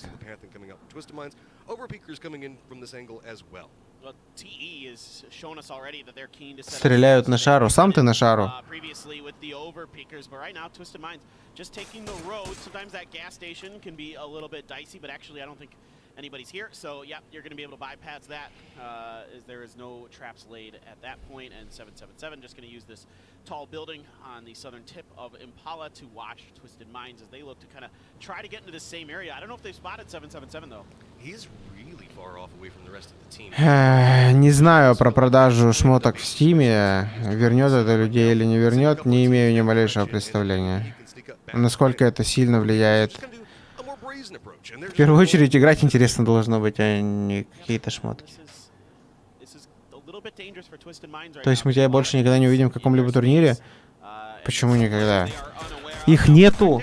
Ты понимаешь? Их нету. Минус Батулин. Опять таешки руинят. Сначала они заруинили 17-м, теперь заруиним Батулина, да? Ну, Батулин ошибся, получается. Нету турниров, чтобы в них участвовать. И даже если... Типа, они настолько редки, что собрать людей, которые хотят еще играть турниры в PUBG, это просто жесть какая-то. По крайней мере, у нас вот в СНГ. Я же тебе говорю, что из моих знакомых, с которыми я когда-либо играл в компетитив PUBG, никто уже не играет. Никто. Freaks do feel like it's going to go Puerto Priso as well as they've gone all the way down along that line, are going to be holding that position. You can see Twisted Minds just barely on your screen over there to the top right as they're going to be taking that nice scenic approach and Опа! down even further to the south. Ну так потихонечку на дефолтные зоны выходит. Под куэмами может закончиться зона, чуть левее куэмов может закончиться зона. Ну вот там вот, короче, где Донава куэмы, плюс-минус там закончится зона, на мой взгляд. Чуть выше может закончиться, там, чуть выше к перекрестку над куэмами. Привет из Воткинска, здорово.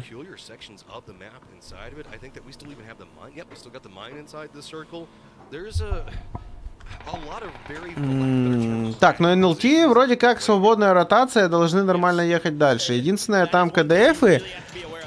О, перфекту попали, и перфект что-то запаниковал, вправо зарулил, а у его машина туда не едет. Дип нокнется сейчас! Ой, ну это просто провальная игра для НЛТ. Ё-моё. That was well played coming up from Lou. He wanted to try to avoid the freaks, get himself into a safer position, but Flood just had an angle. Those two crates just kind of closed in on each other, and he was just trapped. Yeah, that's tough. That's just a kind of unexpected. Это печальненько. Lou there, and now Perfectix and Spyro trying to get into recovery mode, but already example doing more damage here to them. He's finding the angle right underneath that car. Feels like we might be starting to find the kryptonite of Twisted Minds. Just how exploitable it is trying to find Batulins every single time, though, as the rest of the members are still kind of scavenging, trying to find their way through. 17-е прямо забурились внутрь, зато засейвили все свои тачки, поставили их сразу на выезд. Our throwables damage leader is Xiaowu, and then Soul. Soul is leading in AR damage and in second place in throwables damage. Absolutely. В итоге снова спустились вниз. Ребята в неплохую такую ЛГшечку на самом деле встали. Okay, well, Twisted Minds coming in. They are inside the circle. They do have EU United that's going to be the north of them, but managed to get away from Navi. Ну, что-то на самом деле, я думал, будет немножечко больше активного геймплея. Но все-таки и так место позволяет командам разыграться. Ну, ниндзя должен убирать. Или кто там он? Какой там у него ник? Я правильно прочитал? А, не убили его? Ну, это провал. Мел, он тут прямо под энтропиками что-то шныряет по кустам. Может, не очень хорошо для него закончится, если про него прознают. А про него как будто бы догадываются, или знают, и ищут. НЛТ опять куда-то поехали в очередной раз, будут от края пытаться отыгрывать. Машина у них в целом-то живая. Оп, перфект получил урон.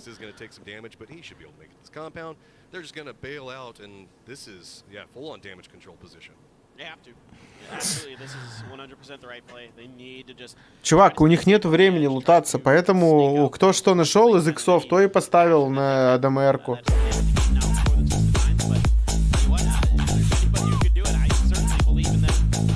Понял тебя, но я думаю, если бы ты нашел в себе мотивацию, это положительно повлияло бы на развитие канала. Владимир, да на самом деле... Не могу я тут с тобой согласиться, на самом деле. Потому что... Хотя, может быть и так. Но это, понимаешь, надо показывать очень хороший уровень игры, чтобы какой-то у тебя приток аудитории новый снова начался. Типа, когда-то я это делал, сейчас я уже не в силах. Найти мотивацию, как ты ее найдешь, если ты стагнируешь 4 года на этой игре, понимаешь? Типа, это далеко не мотивирует, я тебе скажу.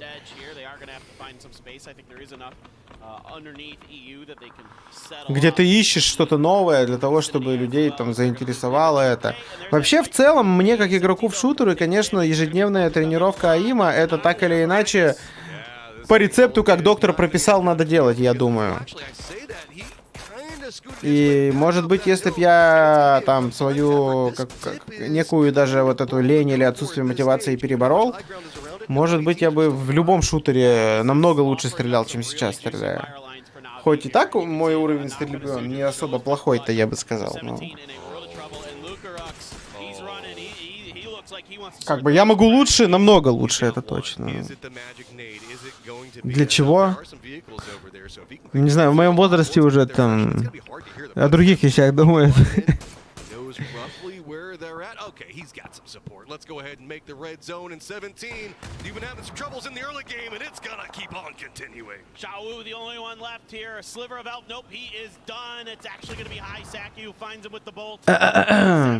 А слушайте, вторая игра отвратительная для 17 гейминг. Они вторую игру подряд...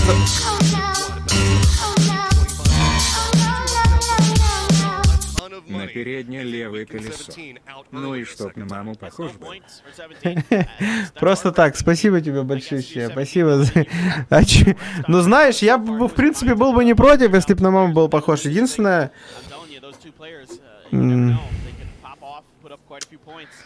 Хотелось бы, чтобы там отчасти характер мой достался, но только отчасти. Хотя и в принципе, если убрать мой нос, я тоже ничего себе такой красавчик сам.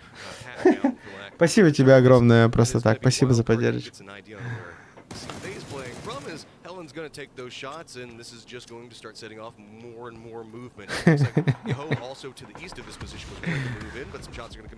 Типа, у Марии Викторовны просто безграничная работоспособность. И вот это вот прям капец.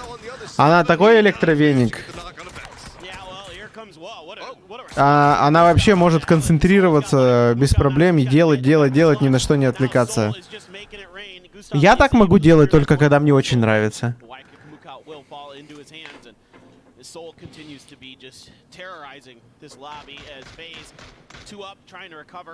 Была, ну... Родишь, снова будешь, куда денешься?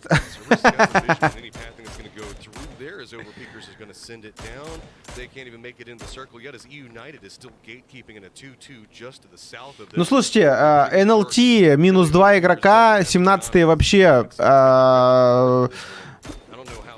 полностью вайпнулись. У нас для EU, для Нави хорошие шансы набирать и уже конкурировать в дальнейшем. Типа 17-м с каждым разом все сложнее и сложнее будет. Во-первых, это отрыв от NLT, но здесь NLT тоже зафейлили.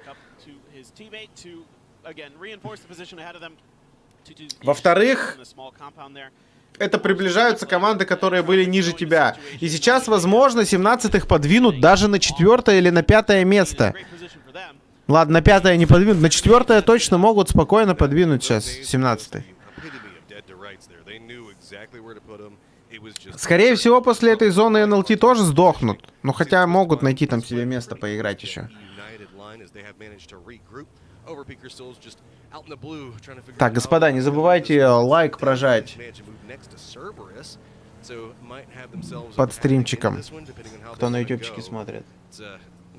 Алексей Михайлович, добрый день, рад тебя видеть. Ликвиды что-то там за зоной аптечками раскидываются. Сейчас будут заезжать. А Мэкси тут воюет. Ой, хорошо, поджег, но не догорит. Салолзи. Если б догорел... О, догорел!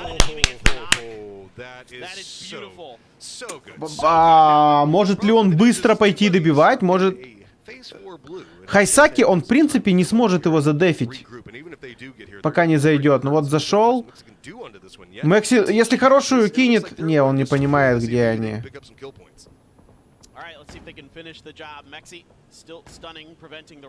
И не поднял, он отпустил. Ой, хорошо! Мэкси умер от зоны! Блин, ну он хорош, он 2 поинта забрал для своей команды, так или иначе. Не просто так сдох. Нет, какой Макатава. Он не участвует в турнирах с того же времени, что и я примерно. А то и раньше даже он перестал участвовать, по-моему.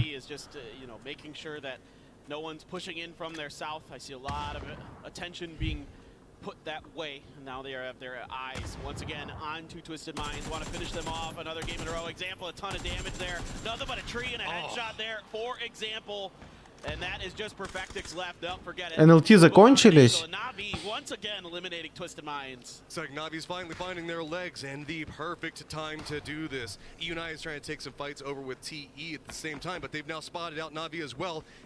Going to be some bullets exchanged between them. This is outside the zone, so United is going to have to move in a much harder path across the fields, as they also do have TE that's right behind them. Yeah, this is getting a little bit tricky up in the top. А молодой уже тоже не играет давно. Года 2 точно. Ну, может, что-то пробовал он, не помню я. Ну, короче, после того, как он с Нави закончил, по-моему, ничего такого путевого больше там не получалось.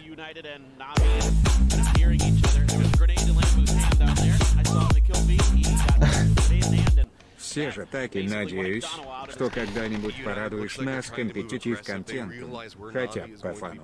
Удачи, нет, хотя бы... и здоровья вашей семье. Хотя бы по фану, на самом деле, я бы сам с удовольствием поиграл вообще. Но, говорю, турниров нету. Вот если что-то будет... В принципе, по фанчику, конечно, я бы сам с удовольствием вообще поиграл. Вопрос просто с кем, понимаешь? Вот тут много сразу вопросов встает.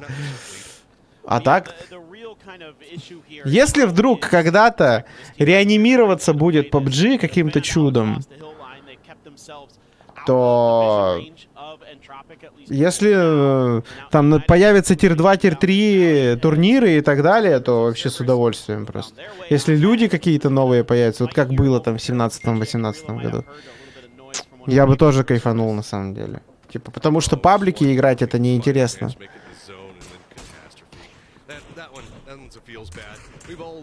Спасибо за поддержку, Владимир. Спасибо огромное.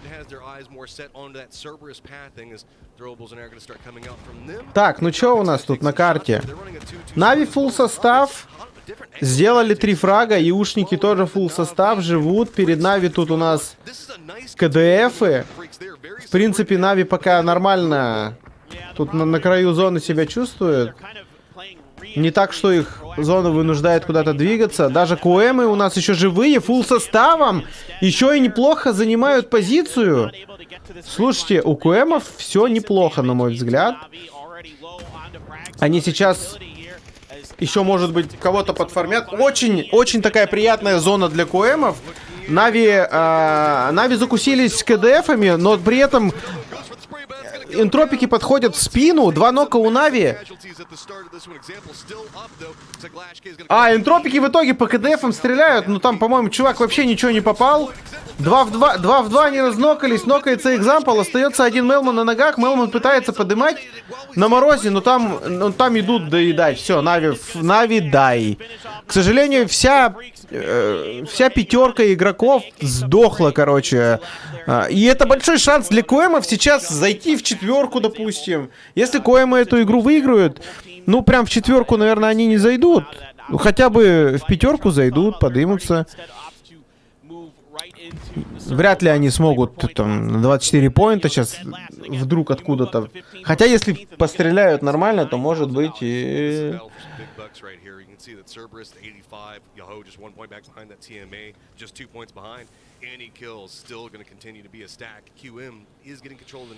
У КМов очень, на мой взгляд, неплохая позиционка. Хотя не знаю, как там вдоль дороги. По-моему, отличный рельеф для того, чтобы поиграть. Ну, у ДФ тоже неплохая позиционка, да? Куда поехали КДФы? КДФы тоже без проблем там найдут место, где поиграть.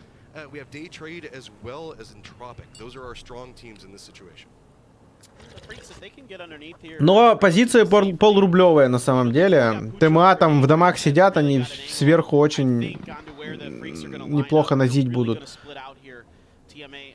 Или не будут. Смотрите, КДФ фолл составом идут закрывать левый край, смотреть дорогу. Неплохое решение. А и тут у нас сюрприз в кустах.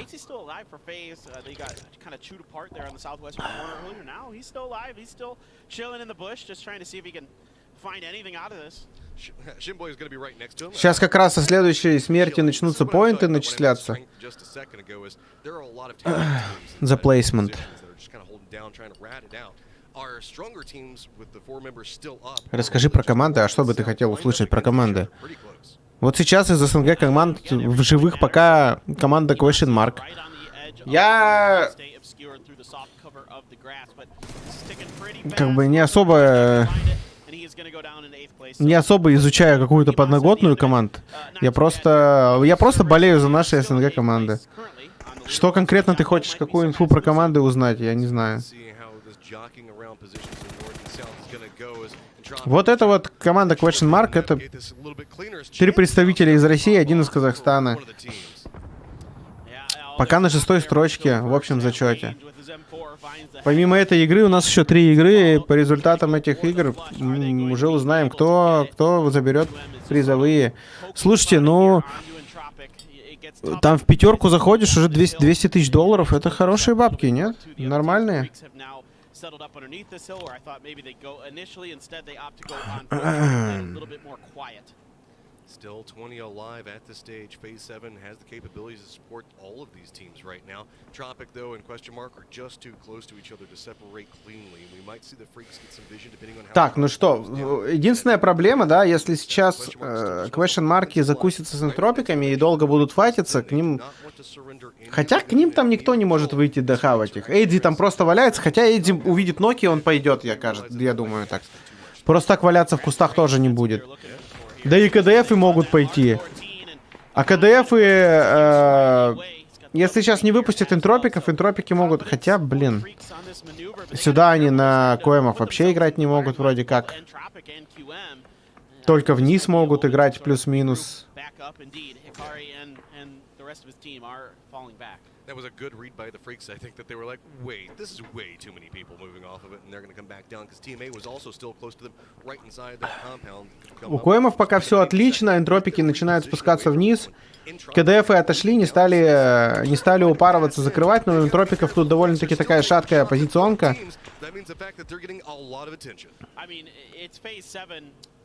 Эйдзи может там занозить, в кустах валяется. Кого-то может съесть.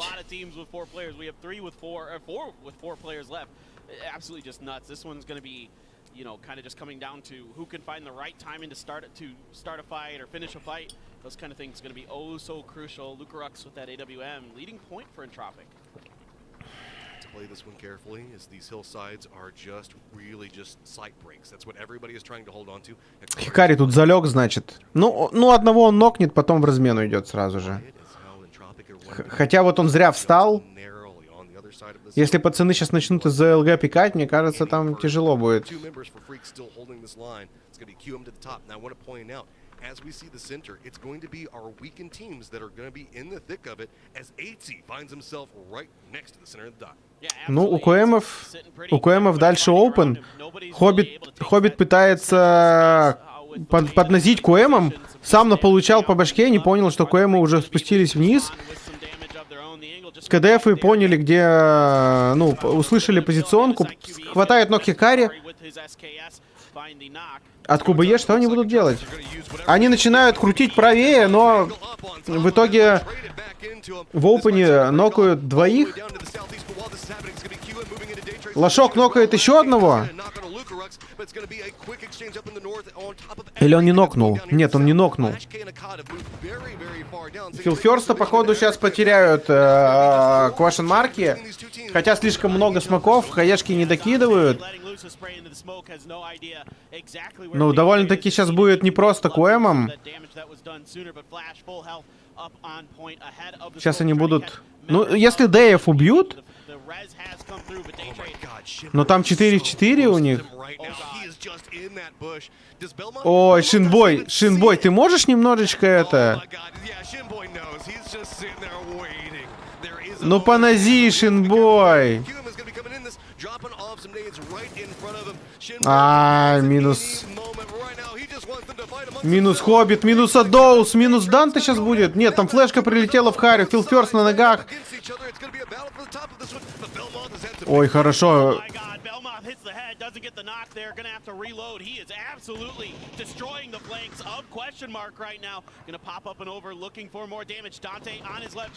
Данте доел одного, кидает флешку. Ну, Шинбой, давай! Ну, короче, КМы, походу, все.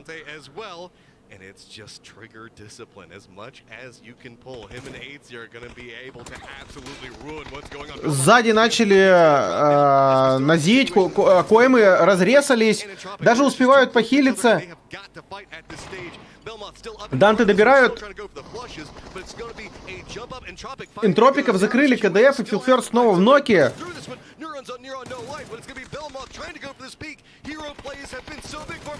Ай-яй-яй, КМы закрываются в топ-6. Нифига они нормально поинтов не полутали.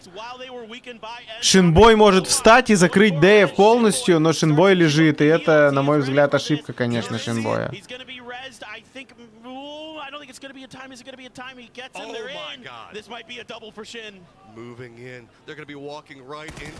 Ай, боже, какой он... Как он зафейлил, этот Шинбой? Да. Зато Эйди как лежит. What a reaction there by Nurans. Absolutely insane reflexes to get the save for his team. Belmoth back up. TMA has lost crazy, so it's just Yuppie. And then somehow, some way, 8Z has found his way into this endgame. Ай, прямо в зубы молик дали Япи.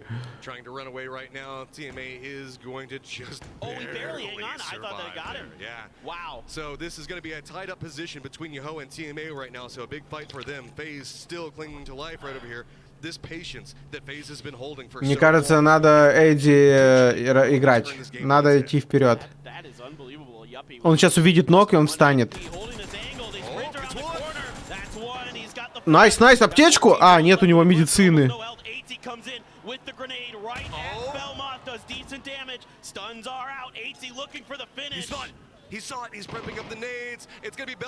Да! Просто полежал Эдди. Мне кажется, ему стыдно так выигрывать. a big one for them. And, you know, they may not be winning PGC this year, but certainly they are going to climb the leaderboard and earn themselves some more cash. Неплохо. Dude, I kind of feel bad for Day Trade on this one. They had to fight for so long over there against QM. They even had the freaks that pushed down on the held on them. They had to deal with all of these rats coming after them. They had to deal with TMA. Ну слушайте, когда вот так вот сольник, который всю игру лежал в кустах, выигрывает, после этого встает, это круто, это круто.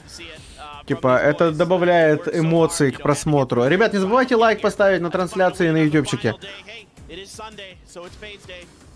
Так, ну что, у нас сейчас перерывчик будет. По-моему, после второй катки у нас один из больших перерывов, да, минут на 7. Если я не ошибаюсь. Yeah, I mean, the good thing for 17 there was Twisted Minds didn't really do much either. So, as far as that's concerned, yeah. All of our top 4 went out early, but we got a top 3 that are going to walk you through everything. Прилег, отдохнуть, встал и победил, ну а почему бы и нет? Let's jump right into the win for FaZe. A story of snakes. Indiana Jones would be terrified of this game. I wish I had a bush right now to hide in. You want to talk about the complete opposite to the ending we saw in game number 1? Holy moly! But I mean, I don't think I've ever laughed harder than when AC pulls this off and I hear Martin yell "FaZe Sunday." I had to give it to them, you know. Oh yeah, no, I mean, that's great. Honestly, this is why I love this area, because the terrain, it's just so unprecedented. Stuff like this is gonna happen. I gotta say though, Shinboy with an absolutely deadbeat of heart rate. He was dropping.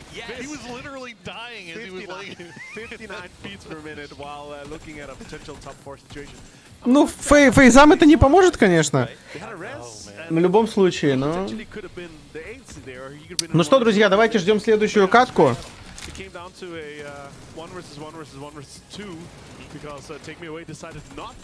Я даже не знаю.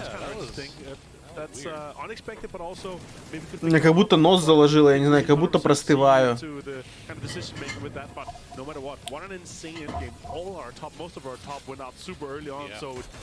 This opens it up for a lot of our mid pack and our bottom teams to kind of catch up and try to jump into it. I mean, what do you think? I want to see the heart rates on Twisted Minds and 17 whenever they go out super early and then right afterwards they see United and Navi both get taken down as well. Now, United and Navi both picked up a nice little stack of kills for themselves, so still climbing a little bit here, so it still steps in the right direction. But, yeah, I mean, they definitely dodged a huge bullet with this game. Hey, I just want to shout out to all of my rats out there that love to see it. I loved it. You brought it up. His heart rate, Shinboy's heart rate literally started at 64 and dropped, I think, 59 at its lowest point. You guys saw him going up and down. The crowd here at the stadium was yelling and cheering for him in the bush. And they even gave him a little nod. So that was very cool to see. But ultimately, it comes out to FaZe at the top, got the high ground. Easy cleanup after what was a unique game. Yeah, we'll call it that. We'll call it a unique. You know, again, credit to seeing so little damage on the top. I know, right? It's like less than 600 damage on 3 teams. Like, what's going on here? Yeah, but they fought hard for it. They put out a lot of utility, and Belmont, what a machine! That was insane. He demolished Question Mark towards the end there. What a barrel spray he had on that. Some of the guys there, insane. And I think that's Day Trade showed up today. They definitely came to put some points on the board. And when we do talk about that, it's because we saw those leaderboards and how much money is on the line. Yes, we now know first place is north of $1 million, but everyone in the mid pack, when you talk about 5th place, 180,000, down to about 9th, you're looking at 92,000. So if you can make these jumps off of one good game, you are going home with a massive paycheck and really a good setup going into 2023. It's going to be kind of a crazy year. We saw a new format coming back into play. Any stability you can create for yourself now is very, very important. Take a look at the top 4 teams. Again, not so much damage, more about position, I guess. Yeah, we'll call it that. Why not? It seemed like a very, very scrappy game. And again, it's just the terrain just kind of lends to that, doesn't it? I mean, it's just, you think you know where the lines of sight are, but there's just, it's impossible to hide from everybody, it seems. So FaZe Clan does come out in first place. They end up with 4 kills and 14 points because they get the 10 from the win. Daytrade, who hustled as hard as they could, picks up 13. Freaks, 11. And Entropic, a team that we haven't seen in a minute, does manage to get themselves up to 4th in 8th place. Yoho went out in 4th, but is not going to show on the left side of the board because, again, it was a very slow game for those teams who were able to survive the onslaught of teams like Daytrade and Freaks into the late game. 4 teams on 7 points. It just talks to how crazy wild. this game was, right? In terms of both points from placement, and then some of the teams are fighting their way through. Like, you're getting 1 point from placement, Cerberus, but you're also getting 6 kills. Then you have 7. All the roads lead to 7, just like when you have 2 dice. The winning team. Highlight reel there. It's probably not one you're going to screenshot and send to the boys later on, but you know what? It's a win's a win at the end of the day, and that's a nice 14 points for FaZe. So they are going to put that up on the board. That second story they're probably going to see when we get to the leaderboard is Twisted Minds and 17 both fell out early. They left the door open to play a little bit of catch-up. Yeah, which means that our mid-pack teams, they're going to be able to jump into it. Look at that. United just 5 points off 17 Gaming. Navi also close to that second place now. Just 12 points. Just one good game for them. But Twisted Minds, they're still in there. They're still 17 points ahead right now. That's one good game. That's basically a win with 7 kills, as we just saw possible from this case here. But yeah, look at all the changes. FaZe Clan actually did not go out of 14. They started 14th today, and even with a win, they're still in 14th. So now they're kind of they're rejoining the middle pack right now, and with one great game, they can jump into. Well, that's quite easily. Look at 8th place. Like it's only 13 points up to 8th now. Middle pack is super tight, so that one great game puts them into the chance to play for thousands and thousands of additional dollars. Importantly, up at the top, though, we talked about will it be a race for 3rd? Twisted Minds has only one more game on Miramar to sort of thrive in their environment. And in that game, they gave up points. We're less than 20 away from closing that gap up and it being a race for 1st again, Poro.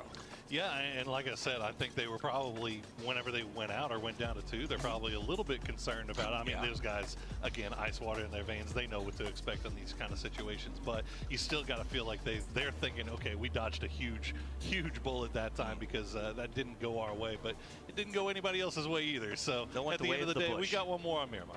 I think it just in this case here, they saw 17 Gaming go out in 16th place. Like, it's a huge release for Twisted Minds. Oh, it doesn't matter. They're not going to catch up. So now we're gonna be able to do whatever they want, right? It wasn't a game where they're able to kind of lose that lead.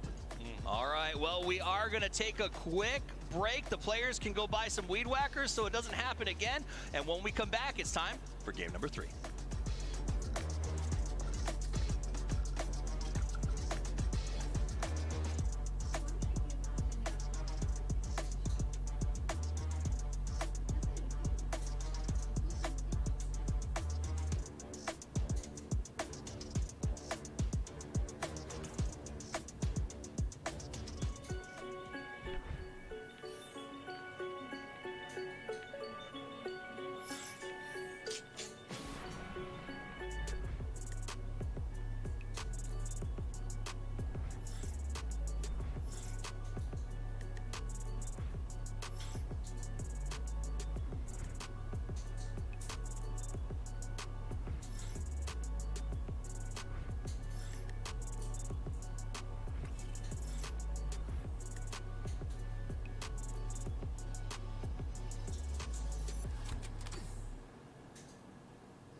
Did you know they call Callisto the Dead Moon? Dead. Gives me chills every time.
know Callisto Protocol doesn't come out for like another week or so, but it feels like FaZe is already playing some survival horror. Although I feel like they're the ones that are more like the monster giving everybody else nightmares. Yeah.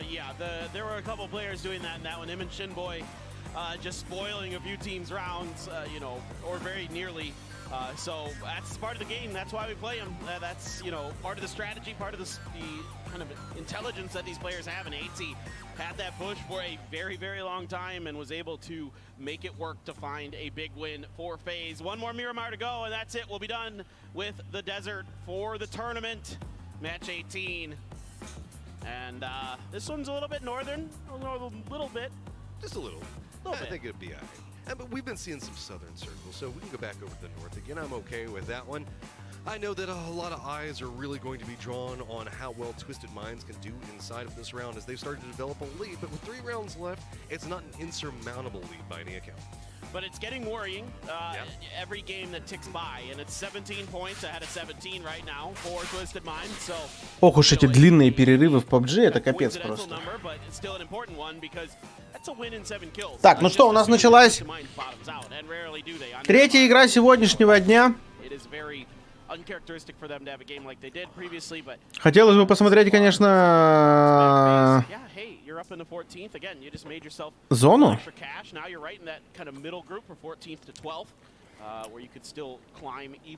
Стоп, зоны же не было, ее же не видно было, правильно? Yeah, just a couple of kills, tens of thousands of dollars. I know we've said it a lot, but it's just going to be reoccurring conversation. Also, reoccurring conversation is that second place position. 17. По-моему, еще не было зоны. Так, вот она наша зона с вами. Ага. Yeah, we see this one a few times in this event, so maybe this time we'll get it to avoid to the southwest of water treatment near the God compound. That would be super duper if we could get that for once. Это опять что-то вот это вот, да? Очень похоже на то. Да, это финальные игры, финальные 3 оставшиеся игры. И все. И на этом ПГЦ будет закончен, наконец-то.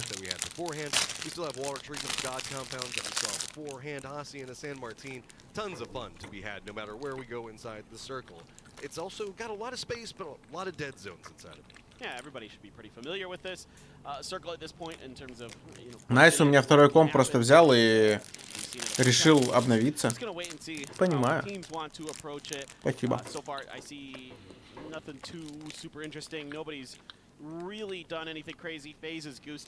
А где у них 4-й? Ну, посмотрим, как сейчас 17 гейминг сыграют. 2 предыдущие игры были отвратительные у них.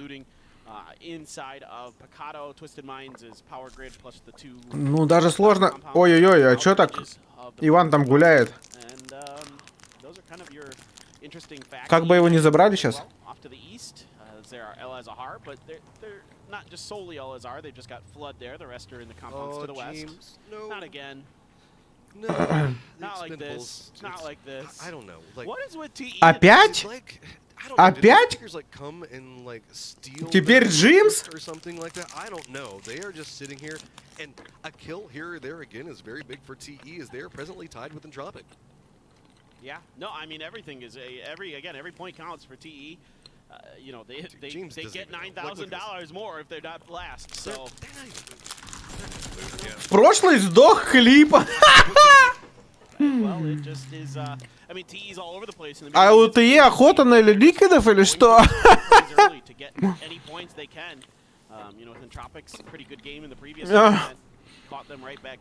Типа, серьезно? В прошлый сдох Клип, в этой сдох Джимс. А в первой как было, я не помню. Но это рофл, конечно. ТТЕ нормально фармят. Еще 2 катки помимо этой. Это последний Мирамар и еще 2 Эрангеля.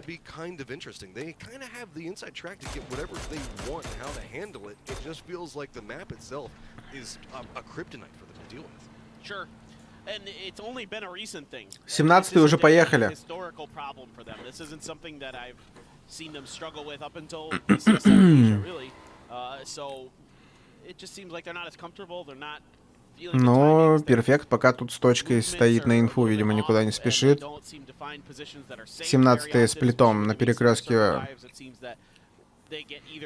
Вообще, мне кажется, будет хардшифт вверх. Ну, не знаю, вот такое ощущение. Ну, либо не хардшифт, либо ближе к верху. Вот такой северо-запад такой вот, мне кажется, будет. Блин, что-то у меня реально нос свербит, как будто я начинаю болеть. Не знаю, простыл я, что ли. Хрен пойми. Вроде даже на улицу-то особо не выхожу. Может быть, окно открыл, продуло. Что-то тут Батулин непонятно что тусит.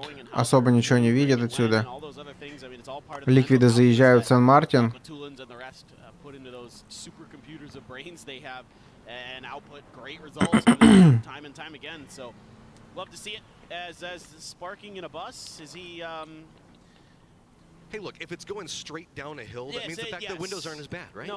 Макси решил, пойду я назад. Походу, ликвиды тут плотненько посидеть решили.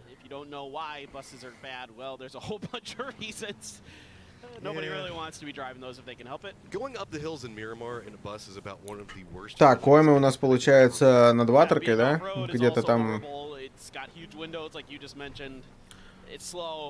Doesn't have a lot of torque in the wheels, so its acceleration is bad.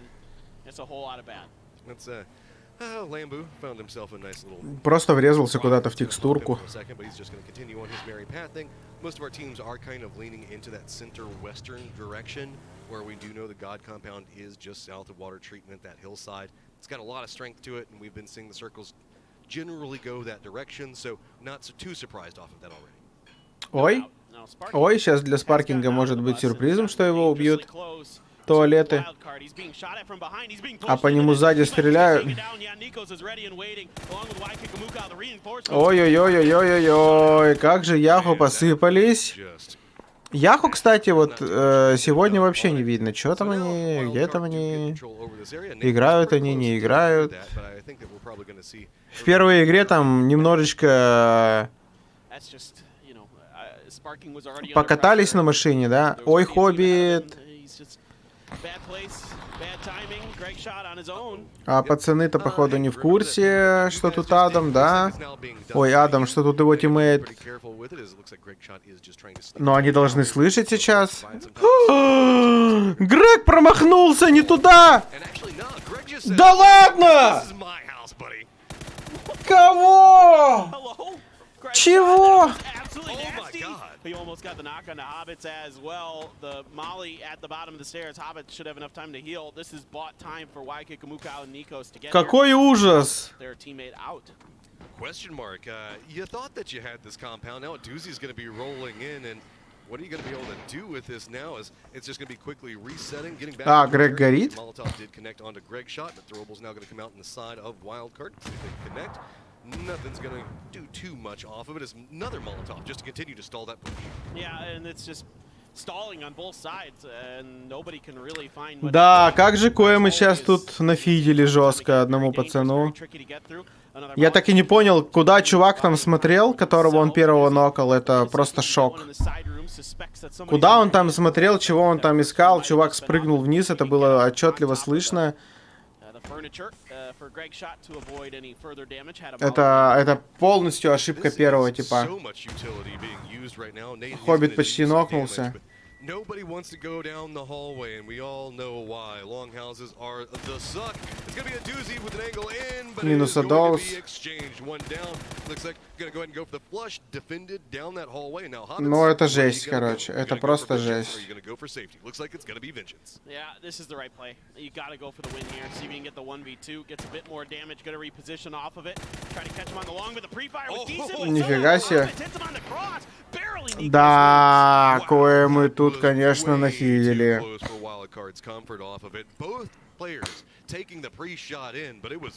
Эта смерть им может стоить там $50 000.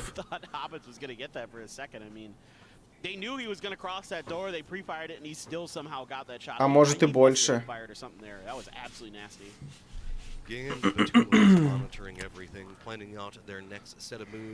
Обидно за энтропиков? Вообще ни капли не обидно.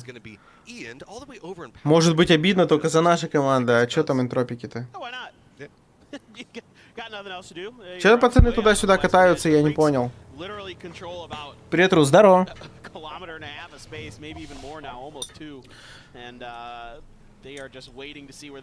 Ой-ой-ой-ой, а вот он и хардшифт! А вот и хардшифт вверх! Правда, не на запад, а больше на восток. Но все равно, вот он хардшифт.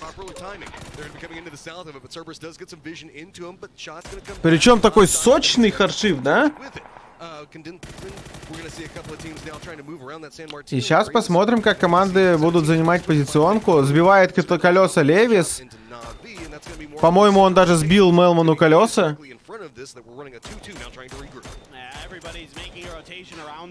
Да, переднее колесо сбил. А, Нави отлично приехали! Охренеть! Нави просто идеально заехали. Для этой зоны идеально заехали. Я, честно говоря, в шоке, насколько быстро они сюда переехали, откуда, где они сидели. Вау. Что Нави лутают у нас? Минус плюс церковь, да? Они, наверное, в ангаре где-нибудь сидели и постоянно имели инфу по этой сосиске. Отличная ротация у Нави сейчас. Отличная. Вот граната, которая просто 0 урона ламбу нанесла. Хотя взорвалась перед ним буквально вот в метре. Ох уж эти гранаты современные. Тайкон уезжает, НЛТ заезжают спокойно в ангар, от края, видимо, собираются отыгрывать. Тайкон заезжает на гору. По нему постреляли, конечно, но я думаю, тут успеха они не достигнут в любом случае. Даже если колесо собьют, там чувак уже спокойно уезжает. Ну, Батулин, как обычно, на горе забирает всю инфу. Но если нокнется, это все, ГГВП. Хотя под ним никого нету, думаю, что нокнуть его будет вообще нереально на таких дистанциях.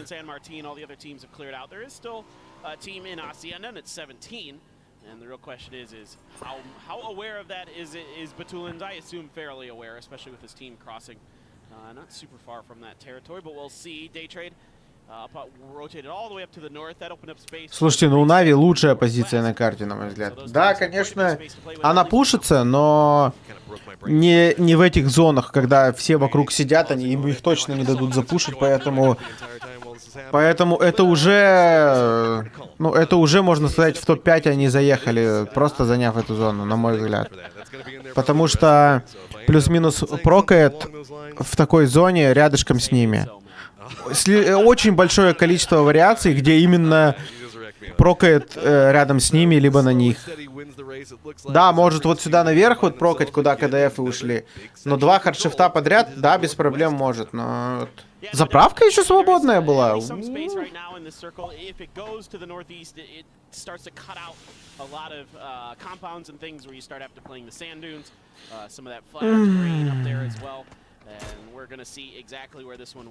Ну сейчас вот сейчас будет, вот прок сейчас будет.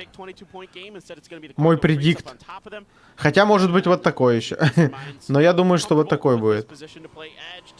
Слишком часто он бывает. Ну вот. Чуть-чуть выше, чем показывал я. Говорил, что может уходить сюда на КДФов. Ну вот плюс-минус. Дальше будет... Может вот сюда уходить дальше. Может вот сюда уходить. В том числе на Нави. Ну, короче, я говорю, Нави себе точно обеспечили неплохое место, если их не закрашат и не убьют. southeastern edge there. Twisted Minds now wrapping all the way to the other side, knowing that this side of the circle is going to be open. They saw that San Martin was open. They highly suspect that this area, this angle of approach is going to be clear, and they are 100% right. I mean, this is why you leave that scout, that recon player back as long as you can on that high ground to get you this information for hard shifts. Что-то его тут решили стопнуть, что-то я не понял для чего. Похилиться, типа. Ну вот эта позиция говно сейчас. Типа тут вообще делать нечего. Энтропики хорошо сидят. В целом. Они отсюда все видят и потом дальше разыгрывать могут спокойно на транспорте. КДФы неплохо сидели. Ай-яй-яй! Еще кикстарт вышел! А как он ушел, спрятался? Ну все, кикстарт дай. Кикстарт точно дай. Команда должна его отпускать. Как? Просто как? Просто как?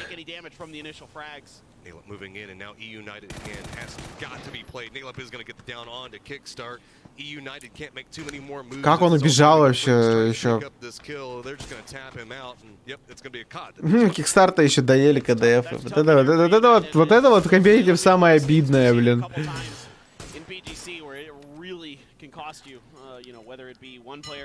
КДФ, позиция хорошая. Дальше тоже можно на следующую гору пытаться играть. Все много чего видно, много позиций видно.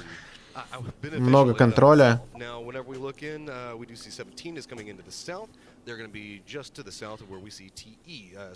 Вот 17-е на краю. У них получается гараж занят, ангар занят. Они могут спокойно на гору подъезжать. Сосиска там, по-моему, занята была, да? Походу, Хайсаки услышал шоу. Я думаю, что он услышал. I think everybody's a bit more cautious. No, don't. Just leave him alone. Just leave him alone. Look how bad his life already is. He's inside the bang bus. Just... I mean, the angles really haven't been great for show there, so a bit fortunate for Cerberus. НЛТ подъезжают на гору. Куда? Хардшифт лево тоже может быть. Вообще очень часто бывает. Но есть у меня предчувствие, что... Ну, типа, это самые популярные варианты. Камон. И Нави потом спокойно сверху будут... Ой, снизу будут выходить, там, подфармливать. Или вот сюда вот, там, крутить, разыгрывать. Сейчас у них пока фармежка солидная будет. Сейчас куча команд переезжать будет. Вот сюда вот Церберусы встанут, сюда потом Нави, может быть, пойдут играть. Типа, слишком часто такие зоны бывают. И предиктится все вот.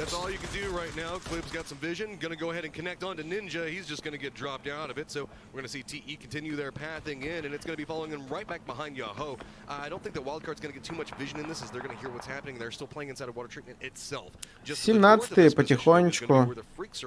Дальше будут чекать. Машину поставили, прочекали вперед, посмотрели, куда можно, дальше поехали. Так мы двигались раньше, там, в начале 18-го года. Уже начинали такие... Уже начинали искать позиции, с которых видно дальше. Но это не всегда выигрышно. Тут надо очень хорошо драться. Ну сейчас тебя взорвут, диггери, алло. Я удивлен, что к фейзам сюда приехали, спокойно подъехали ТМА, при этом диггери в ноке, а диггери потеряли. Что-то фейзы не доигрывают тут. Батулин доедает флеша, Батулин доедает еще один фраг, уже 2 поинта просто доел ноки. Неплохо. Все, сюда же под шумок ТЕ заезжают к фейзам. ТЕ увидели, что дерутся в пристройке, но это капец. Как же ТМА, как же фейзы плохо приняли ТМА и заруинили сами себе. Знают ли они про Ноуринза? Ноуринз, как же он лежит? Как же он лежит? Просто может схавать двоих на изи. Просто на изи, слушайте. Его не видят, и он решил не палиться, а вот... А Баги убивает! Батулина не убивает! Убивает, эх. Ой, НЛТ тут, походу, поплыли. Нокается. Энд, Ноуринс этот им помогает сзади.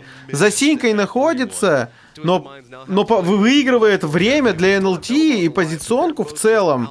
Хотя тут Белмот видит вообще все.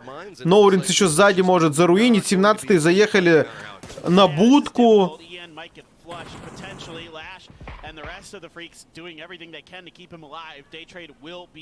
Knocked out between the combined fire of Entropic and Twisted Minds. Twisted Minds still working their way forward. Hikari trying to... Нави, соответственно, с кайфом в зоне. Еще осталось два чувака из НЛТ. Спайра пошел вперед. Хороший молик. Но нехороший получился в итоге. Если КДФ сейчас очень долго тут будут развлекаться с НЛТ... Ой-ой-ой, 2 хеда дал! Ну тут очень плохая для НЛТ. 2 подряд они не собирают поинты. Но 17-е тоже 0 поинтов, они уже втроем. Юшники 0 поинтов, они вдвоем. Нави первый поинт свой заработали только что, но они фулл составом живые. 17-е закрывают ликвидов. Ну, 2 нока по 17-м! Вау! Как 17-е насасывают! Просто капец! И это еще везет 17-м, что 2 подряд НЛТ тоже просрали. Просто 1 поинт у 17-х за 3 игры. 1! Еще и Нави тырят их ноки. Вау.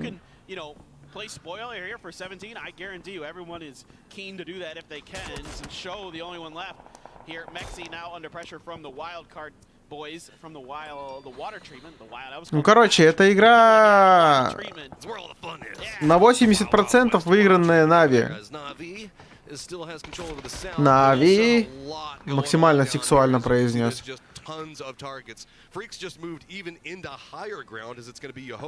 А как КДФ и так успешно пробрались на гору, заехали? Я что-то не понял. Никто их даже не контролил, не смотрел, пока они там развлекались с НЛТ. Ну все, Нави играют направо. Тут пофармят сейчас, потом пойдут фармить фейзов. The nose of Navi here as they are fanning out to try to take some more space. The Danawa was eliminated on the outside of all of this. Tycon looking to find an opportunity. Процентов 30 зоны контролят сейчас Нави, но при этом им не особо видно чуть выше над ними.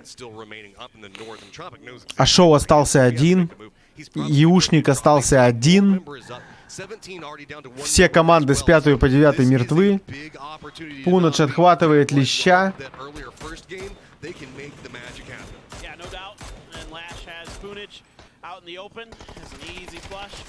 Отлично, отлично. Мелман еще подбирает.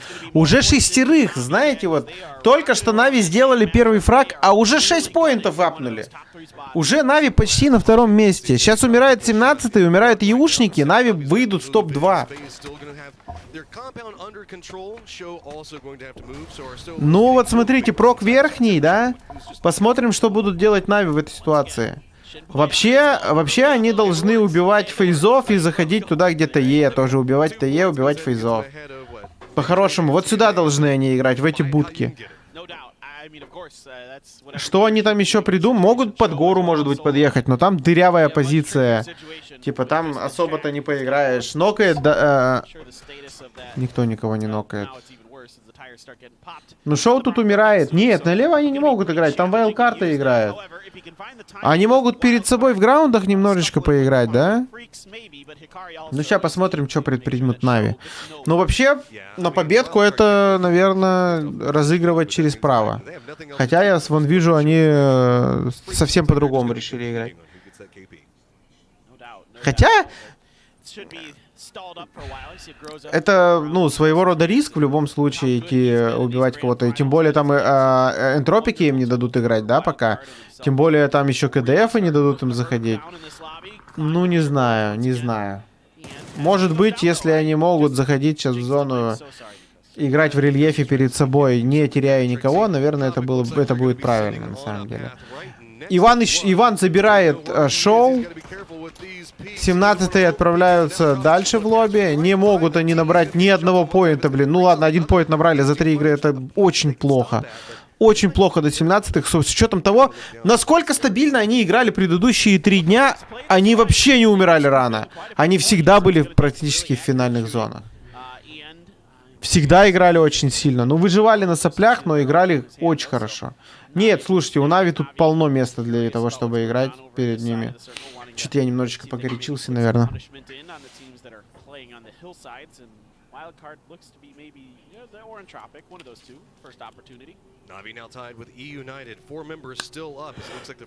Так, КДФ решили идти подзакрыть вайлдкартов, да, вайлдкартов осталось 2, решили спуститься вниз. Вайлдкарты сейчас подруинит кого-нибудь, это услышат Нави, Нави пойдут разыгрывать. А, Нави подруинили немножечко позиционку вайлдкартам. Иван в ноке, вайлдкарты посыпались, вайлдкарты дали нок по одному. Но на самом деле, то, что Нави начали по вайлдкартам стрелять, это, наверное, ну, ошибочка. Сейчас разрезаются Нави, но у КДФ уже будет нормальная позиционка. Энтропики довольно-таки неплохо на дорогу приехали. Сейчас фейзы будут файтиться с ТЕшками. Думаю, что ТЕшки сдохнут. Вообще не вижу в ТЕшках каких-то таких сильных оппонентов. Хотя, знаете, фейзы, с учетом того, что занимают 14-ю строчку, сейчас тоже смотрятся не особо. Leaderboard, but Navi has now moved into 3rd place and has the potential for 2nd. With all these close-range firefights, they're trying to get control over the circle. It's going to be TE trying to hold up. Vex goes for some shots into it. It's going to be 777 that managed to pick it up. Death Juice going to go ahead and get the flush. It's going to be FaZe now continuing this press in. It's going to get some assistance on the outside. Got to be careful with the Death Juice. Ну, они знают инфу по этому типу, что он под ними валяется, но они не могут его идти. Густав еще в ноке.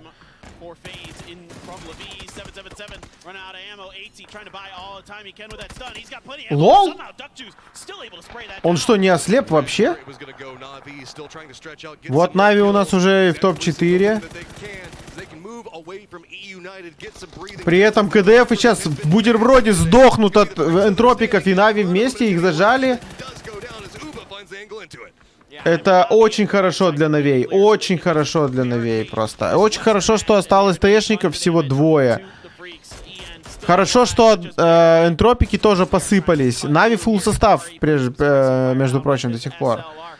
КДФов выдавливает. Нави тут закрывать должны всех. Ну, короче, ну, блин. Слишком большие шансы на победу Нави. У Нави тут... Ну, все в их руках. Они сейчас забирают эту игру и уже вплотную к первому месту приближаются. Экзампл нокает Хикари. Хикари уже не поднять. А, Эд побежал? Не-не-не-не-не. Там без вариантов. I don't know how Ian can do much more than just hide where he is right now. Yeah, no, he has no real opportunity to fight this. Энтропики, кстати, не разрезались, осталось 2-2-1 и фулл состав Нави. Ну, блин, сами понимаете, тут без шансов просто. Все, идут доедать одного КДФа, они понимают, что он остался один. Нормальные такие флешки пацан дал, и, соответственно, это его на какое-то время подсейвило.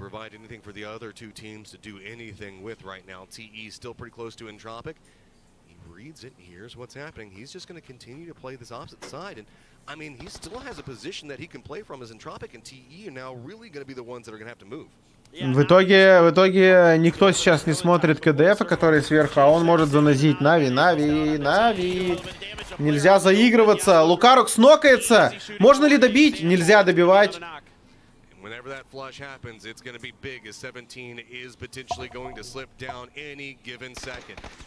Вот туда бы ему сочную какую-нибудь на бошку хаешечку за камушек.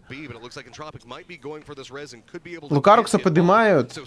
Ну, блин, я не вижу тут вообще вариантов, когда Нави проиграют. Ну, это невозможно просто.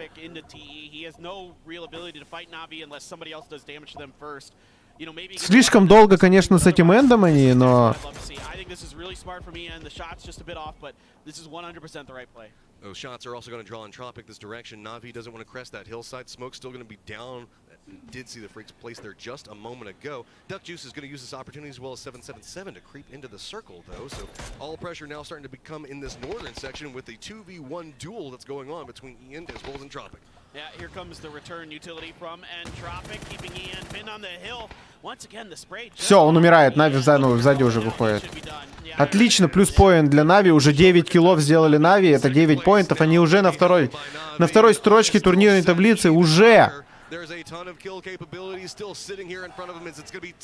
О, пацаны орут. В зал орет: Нави, Нави. Но тут Нави не проиграют. Лукар, единственное, что Энтропики отдали поинты ТЕшкам, а не Нави.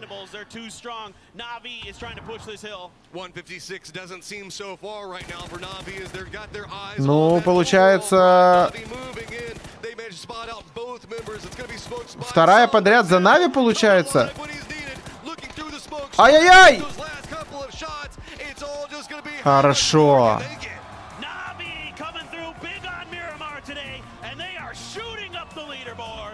This has been their day, and if you're gonna have a day, you need to do it when the pressure is on you, and you can see that has been absolutely massive. Navi now in striking distance. Ну, отлично.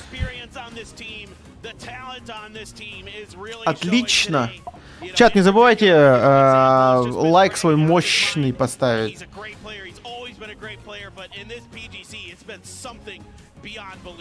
Oh, look at the extreme excitement on the coaches' faces. Lyra's just sigh of relief there. Woo. Oh, we're done. We're done. Okay, well, we've got to get everything set up to move over to Erangel. 2 games now remain. Toffees, Poro, Avenger, give us everything. What a game as Navi. Ну все, у нас теперь NLT на первой строчке. Нави на второй, 17 гейминг на третий в данный момент. За топ-1 10 поинтов дают. Но там же поинты по ходу игры, они уже просчитываются, когда то или иное количество команд остается. Так что...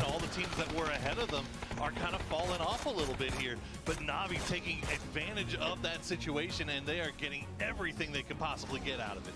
43 points today in 3 games, guys. 143 поинта, да? More than the other 2 days that they had so far. Like yesterday and the day before, they only had 24 and 26 points. Tell me you're veterans of a game without telling me you're veterans of a game. This is when they had to come, put rubber to road, leave nothing behind. Девушка играет там? Какая девушка играет там? О чем ты? Теперь у Нави есть шанс на топ-1. Да у многих есть. И у 17 гейминг есть шанс на топ-1. И... Да даже у Ликвидов с Коэмами есть шанс на топ-1. Если они обе игры выиграют с хорошим счетом. Сколько призовые? $1 000 000 первое место, $500 000 второе место, 250 третье место и так далее. Ниже уже там 230, и там 200, 180 и вот так. Twisted Minds, they expected to come their way with that circle, right? We saw them in that compound. We've had a lot of innings close. It didn't, and they had to move. We had a water treatment-esque ending here. An interesting one, too. We just played that so well. They held on to an important compound. Then they went out and defended it super well and took control. Stayed Fall Guys alive for a long time. I mean, you saw that. 17 and Twisted Minds both very sort of close to each other, thinking this is the shift, this is the shift. And when it didn't happen, you heard a loud, well... It is what it is. I mean, I do want to give a shout out as well to teams like Wildcard, collecting a nice stack of kill points for themselves, putting them right back into the mix. And what are we looking at? I mean, I can't wait to see our leaderboard, but I think it's something like 7th to 14th or something like that. 5 points removed or 5 points apart from each other. It's going to be insane. Take a look at the top 4 teams. Navi is going to be in first. Expendables does come in, Entropic and KDF, and those are important because when we show you the leaderboard, though a lot of teams in the mid-pack are fighting for, I think we talked about $10,000 a point in terms of climbing up that board. So we will get a closer look at that in just a second. But Navi coming up, and it's not going up to this point, Martin. If you ask James or Toby, example, he's the hard carry, he's the legend of the team. Yeah. Uba showed up at the grand finals. Exactly, and especially if you ask Toby, do you regret changing your captain from example to Petulins today? What's your mind of that? Yeah. No, I gotta give him that a little bit. I gotta say though, Entropic, they played this game super well. They went out They took a lot of fights. They won a lot of their fights. Naylor popped off. I think he got 5 kills in that game alone there. And now they're kind of putting themselves into this mid-pack fight, which is, as we're talking about, 10 points or so, and you're making yourself tens of thousands of dollars. Crazy. It's you look at how Navi just controlled the end game here. I mean, it's just been it is much different than their first game. This one, you feel like they had a lot more control, whereas in game 1 it felt like they were clutching victory. Какой мой предикт? Какой может быть мой предикт, братан? Тут, говорю же, хоть кто может забирать. Но вот сейчас Нави на фулл уверенности, поэтому, возможно, Нави дальше такие собранные будут и хорошо отыгрывать не будут, на самом деле. Так что у них сейчас очень много плюс морали. Может быть, НЛТ сейчас соберутся, уже начнут нормально отыгрывать. Не знаю, 17-й гейминг... Ну, не знаю насчет них. Выглядит, как будто они растерянные.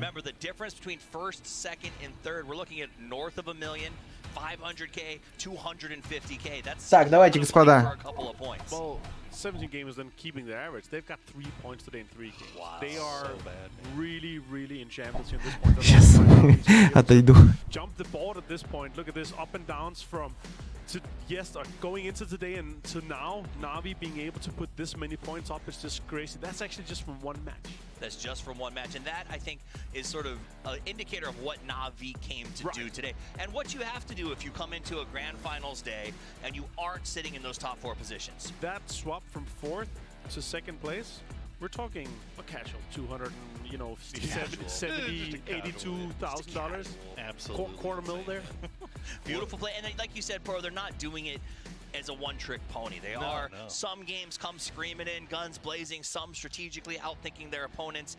They do seem to be like the total package. Now, to be fair, both games they did catch circle, but at the end, that's what matters: is can you clutch it out? Can you get that victory at the end? And there you go. You see the overall leaderboard. But this is what we're talking about on that right side: how close it is from 8th to 14th. FaZe Clan with 4 points could just jump up the leaderboard and get themselves another. Even 7th here, like $134,000 for 7th, all the way down to 14th, it's $50,000. We're talking more than $80,000 worth of 8 points. It is insane. And when we started the day, Navi was not in a conversation for are they racing for the top 2, and now they are. They're 11 points back on the leaders with 2 games left to play. But now we get the big thing. Now we get the switch over to Erangel. Now, how much is that going to be able to, how much impact is that going to have on these guys? I mean, we talked about how Twisted Minds, Miramar is their map, right? But now we're leaving Miramar, we're back over to Erangel. 17 doing a lot better on Erangel traditionally. Yeah, and also from what we're looking at for Navi here, they are actually, and historically on the Grand Finals as well, they've been doing quite well on both maps, right? So looking forward to see if they can step that up for Twisted Minds right now. Miramar was these 3 games here. These 3 games was where they were supposed to get these 10 points per game to make sure they were winning this tournament. Now Navi's putting themselves back into the conversation. Can Navi take this home in the last 2 games? It feels like Twisted Mind. It feels like 17 decided to skip the pit. The tires are getting low. They're struggling, and Navi's coming out fresh. They're looking to make a play. E-United is a team that also was in that mix when we got here, and they keep showing up in the end games, Poro, but they're not putting points on the board. I mean, it's the same thing with all of these teams at the top, right? There hasn't really been anything to kind of build off of, right? They're struggling, they're fighting, they're trying to get as many points out of every single game that they can, but they're just getting picked to pieces in that mid game. And I mean, outside of Twisted Minds in game 1, that was the only other instance that we saw of a team kind of making it to the late game, and Navi's taking advantage. Let's call it. Let me ask you this. I asked you at the start of the day, can someone do it with a big start? They did it. Will they go the distance? Can Navi take first on this game? I mean, yes or no? Yeah. Yes or no? Yes. Let's find out. We're heading to the grassy pastures with your archons of articulation. It is Matchup and the Paper Thin. Time for the map switch, and it's time to get this underway. 2 more games as we are just going to be jumping directly into the action. I gotta say, we've been seeing a massive climb for Navi, but with the map switch, can they hold it? I think so. I really do. And I mean this. I mean, this team is outrageously talented. They've got tons of veteran experience on it. You can see that they are firing on all cylinders. Their shots are clean. I mean, every time I'm looking at Na'Vi, they're taking good sprays, good attacks, good timings, and they're landing their shots quick and efficiently. And that's a team that is poised to win a championship. And I mean, just think about, you know, you've got Uba here who comes back, you know, out of a brief retirement phase. You know, you think back to the 2019 PGC in a very similar spot going into Erangel in second place, just like he was when he was on phase. And this is his opportunity to take a championship home. There's so much. Again, it's the second place story that is just so common in this event. I gotta say, we've also been talking a lot about this, the point sponge situation that was going on between Twisted Mind, 17, E United, up at the top, not letting anybody have anything. Well, it's really just been Na'Vi today. It's made it to where it's hard for all these other teams to try to pick up anything as the car duel still continues. That was a nice landing right onto the door. Perfect. Yep. That's the, you know, the pros just showing off with their parachutes. I mean, absolutely. With a team that's as hot as Na'Vi, you would think that they can get this done. Now, this one gets a little bit interesting. It's not quite a 50-50, but it's darn close with the river in the middle. It is slightly shifted to the south, so maybe we'll get another mountain finish. We can only hope, as you and I have shared our mutual love for those. But I mean, I like almost all of the circle. I like that area that's north of Georgia Pole. Really, just don't we get another shooting. South George finish. Why not? Yeah, just go away from shooting. It's no fun. Why not? I mean, look at this. Look at these numbers. Between Uba and Example, 8 kills, over 1,200 damage, 1,300 damage. Absolutely brutal stuff from them. Greg Shot had a good little game there. He was doing a good job in that little U-house. Had a quick spray down onto a Freaks member. I was going to say, it's good to see Greg Shot on here, as this is a player that sometimes doesn't always get the love that he so deserves, specifically for the team. And he has got a lot of heart into this game and knows it so well. Yeah, I mean, he's a great guy, super nice, super personable, and is really, you know, giving it all here, as everybody is. But Wildcard, you know, has had their moments for sure in these grand finals. Yeah, they're in 13th, but, you know, nobody's really just bottoming out. Блин, ё-моё, у меня там доставка была, а уже игра началась, офигеть. Я что-то пропустил, смотрю, никто не умер. Вот я вафелька. Так, ну что, предпоследняя игра сегодняшнего дня. Что, ниндзя сейчас должен сдохнуть? А Ламбу что-то очканул и не стал достреливать, да? Ни разу не попал по ниндзе.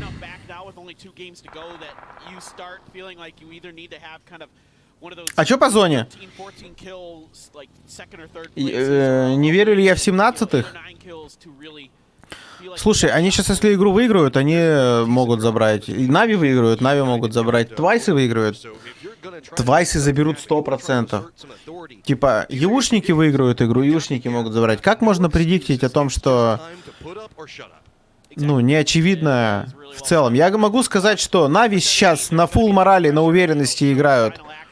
Это дает, ну, некие бонусы им, на мой взгляд. NLT очень там, ну, опытная команда, должны сейчас собраться, тоже нормально сыграть.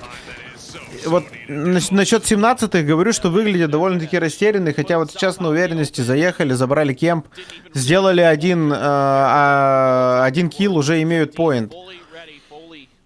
Посмотрим, может быть все, может быть 17-е. Так, пацаны, постояли там в курилке, покурили, вот. Ну хватит сосать уже. Давайте разваливать, мы же хорошо играли 3 дня, ну соберитесь. Может им там дали втыку, кто знает. Зона Эверест, ну понятно.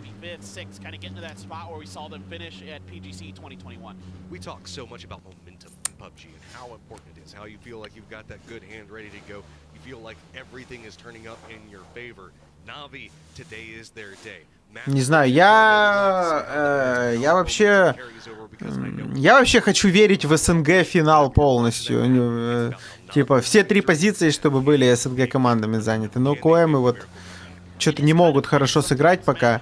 Хотя сейчас Коэмы я не видел самолет, но если они в жаркие сейчас лутают, то может у них, ну, ситуация в целом чуть получше. Если они лутают Приморск, то хрен пойми.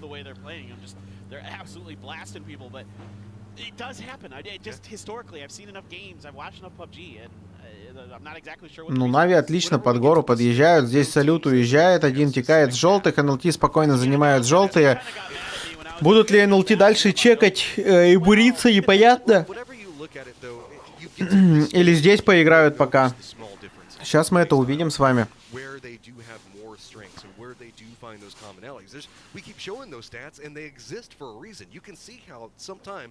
Салют решил еще выйти посмотреть, что ли?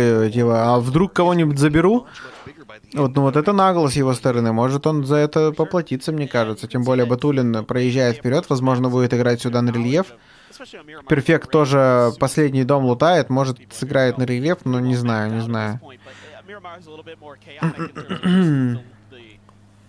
Юшники сверху заезжают через северный. Я не знаю, как будто они Сталбер лутали.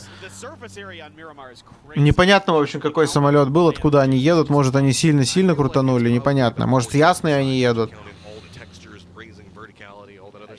Хотя с Ясной под таким углом это тоже странно. 17-е с плитом сидят. Чекпоинт плюс гора. Блин, у них чувак с карабином. Это...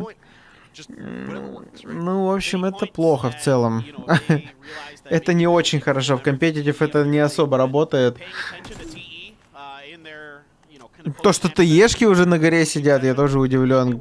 Блин, плохо, что я начало игры пропустил. Не знаю, кто где куда прыгал, какой самолет, кто где лутался. Чтобы понимать, кто на каких таймингах куда проезжает и почему.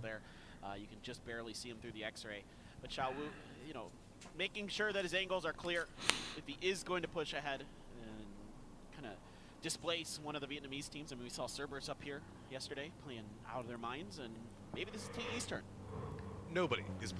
145 поинтов в итоге у Нави. Отрыв в 11 поинтов, но это ерунда. Если НЛТ также сфейлится в этой игре, а Нави хорошо сыграют, то, ну, не знаю. Тут, конечно, сейчас у них напряжение, это вот оно нарастает. Каждый момент он ответственный. Все понимают, что если вдруг чего не так, то все, то это уже конец. И что сейчас вот каждая хорошо сыгранная игра — это большие бабки. По меркам компетитив PUBG, по крайней мере. Особенно между первым, вторым и третьим местом это все в 2 раза. Если 4, 5, 6, 7 там уже... об огромной разнице в бабках и речи не идет, но вот 1, 2, 3, там 1 500 000 и 250, это, конечно, очень сильно можно расстроиться, если плотно идти, да, если будет плотная такая заруба, интрига, то, мне кажется, там может кто-то и расстроиться.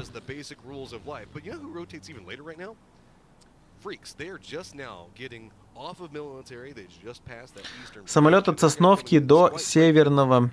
Понял. Значит, Коэмы лутают Приморск, скорее всего. Ребят, напоминаю, что можно поставить лайк под стримчик на ютубчике. Буду вам крайне благодарен и признателен. Это полезно для развития. Наверное. You know, have enough heals to chew through a little bit of blue. So I got a question for you. While they're watching all these people rotate around in the blue, Clib's going to take some shots and pull away my question for just a second, but I think that might be just about it. The blue. Do you think it like itches? Do you think it tingles? Like, how do you think it feels? I mean, I have to imagine it's like getting a static shock. Нормально ликвиды бурятся. Никто их не не трогает. Сверху на хребет решили встать. Чувак из Юху сразу текает отсюда, хлопчик.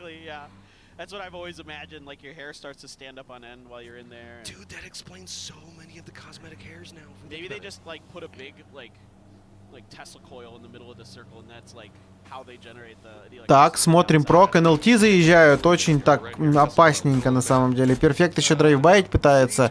Ой-ой-ой, а что это за прок? Нави хорошо. 17-е сразу спускаются на на чекпоинт.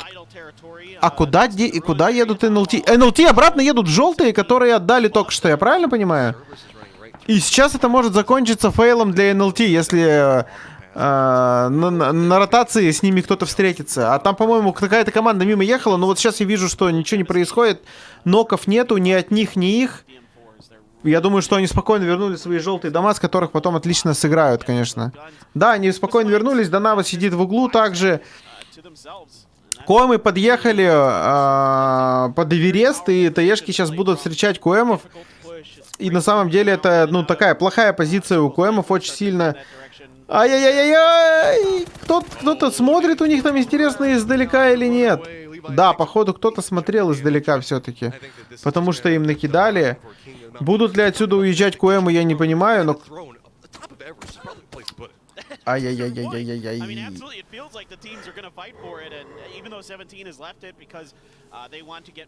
Плохая позиция у коэмов, плохая там. You know, for TE and others, this is still a really powerful spot. I wouldn't be surprised to see maybe one of the teams that's north of the river right now come on down, try to take some spot, you know, take a spot up here because there's a lot of great information to be found. Ну, слушайте, хотя бы у нас сейчас нет каких-то очевидных результатов. Хотя бы действительно есть такая интрига, и смотреть и куда интереснее, нежели бы вот уже там 200 поинтов имели НЛТ, и их бы никто не обогнал, как это вон раньше бывало на других турнирах, допустим. Shots and Gustav might come up to support. This is, if we continue to see this go into ruins, I feel like it's been a long time since I've seen a ruins game. I haven't seen one that's been like in the ruins proper in quite a while. I'm definitely down with that. Those are super fun. There's a lot of, yeah, it basically turns it into the deathmatch map. Well, Yoho decides the fact that they also want to try to get their throne on the top of Everest, as they're going to come up right next to TE. В итоге три команды у нас на Эвересте сидят. Это Яху, ТЕ и Коэмы. Я не видел, Коэмы уехали или нет. Скоро уже будет прок. По крайней мере, 17 гейминг пока живут. Посмотрим, как у них там сложится. Они сделали уже один фраг. Нави сидят очень хорошо, НЛТ сидят очень хорошо. 17-е сидят идеально вообще для этой зоны. Единственное, там, я не знаю, могут их рашнуть или нет. I don't know. Юшники... Ну, такое, конечно.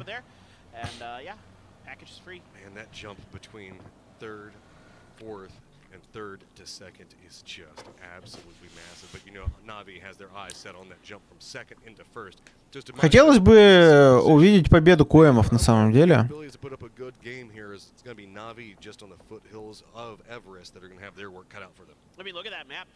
Коэмы спустились в нижний кемп, смотрят, чекают гадку. Ликвиды только заезжают со стороны Жоржика. Прок у нас... НЛТ опять куда-то выехали. Сейчас что, опять развернуться? Ну вообще, что-то НЛТ какую-то дичь сейчас делают. Такое есть ощущение.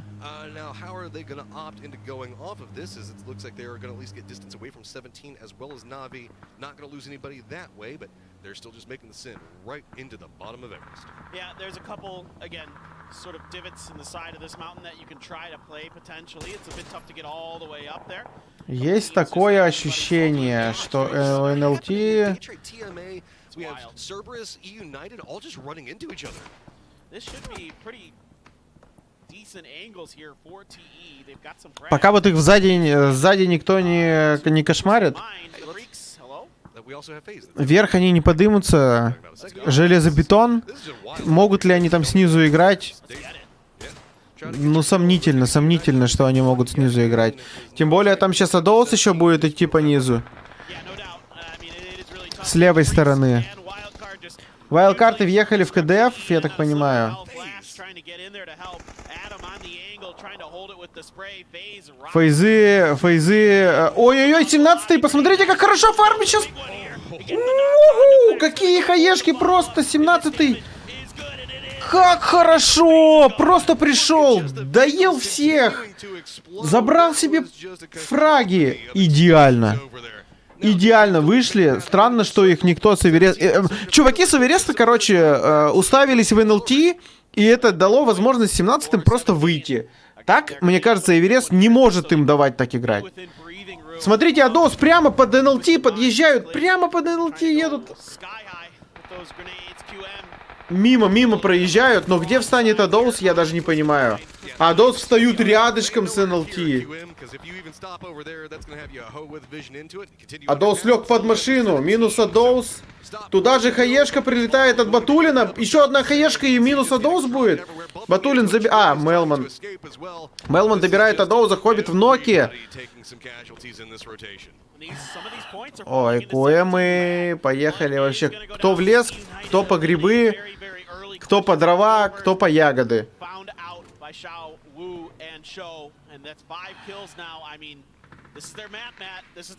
Но Нави сейчас выйдут, Нави еще НЛТипов носить будут очень сильно.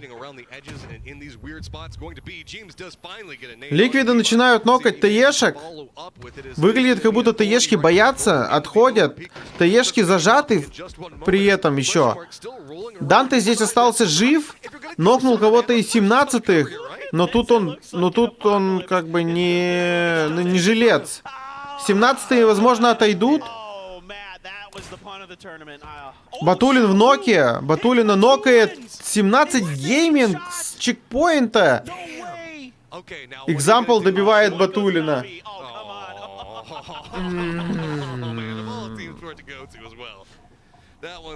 Вы понимаете, там между Нави и НЛТ и 17 гейминг, там такая заруба за бабки сейчас. Уф.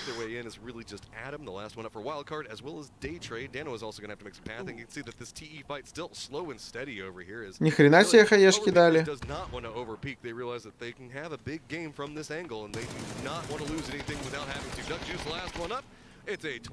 Чувак идеально принимает, просто идеально принимает.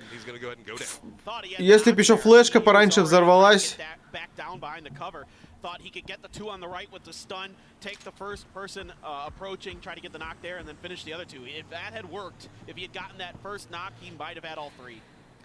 Okay, now overpeakers up at the top of it. You're going to be looking down, having twisted minds just below you. Yoho that's going to be to the east.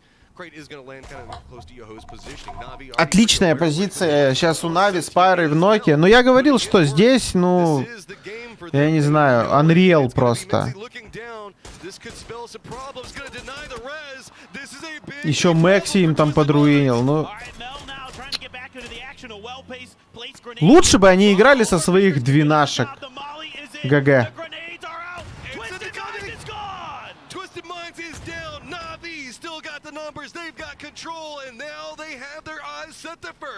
И 17 гейминг живы, и Нави живы, и у них отличная позиционка и отличные шансы. ОПшки поднимаются, ОПшки могут еще и ворваться куда-то в пятерку. Ох уж эти ликвиды, ё-моё. Да, ликвиды вместо КУМов могут даже в тройку ворваться, если сыграют две хорошие игры.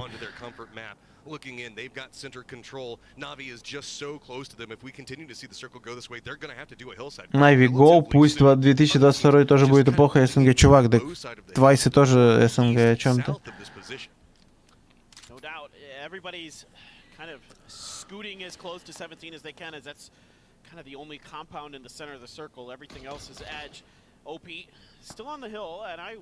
Ликвиды должны себя чувствовать сейчас идеально вообще там.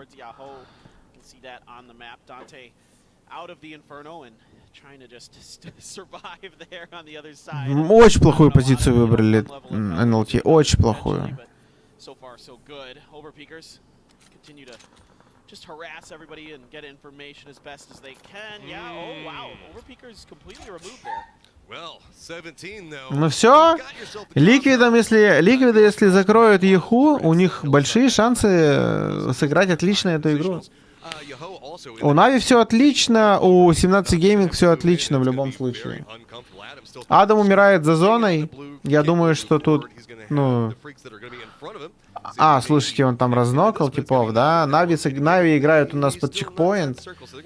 И мне кажется, рановато они туда поехать. Хотя...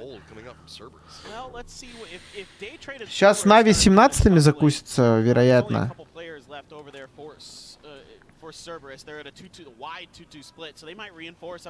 Конечно, Твайс СНГ, это Virtus Pro. Daytrade, though, looks like they might be angling to kind of backfill behind Cerberus, but there is not much space on the east side. Что у меня за наушники? Да какие-то с Алиэкспресса KZ, я не помню уже.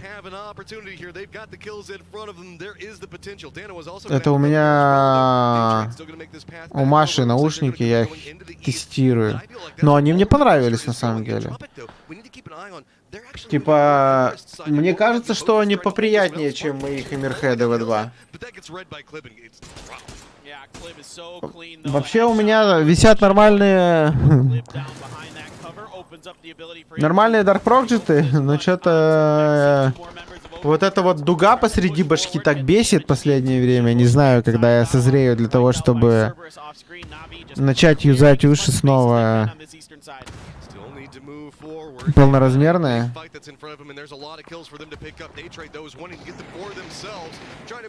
Нави еще и подфармливают слегка. У Нави уже 4 поинта.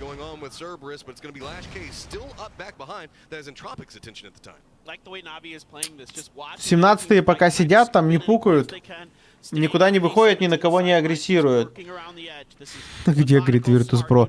Virtus Pro это Твайсы, вот. Этих ребят подписала другая организация. Нашим командам из России сейчас доступа к каким-то турнирам нету. Ты что, не знаешь, что в мире происходит? Или что? Алло? Или ты алкаш? Как будто первый день, блин, очнулся после заморозки. 5 лет назад тебя заморозили или что?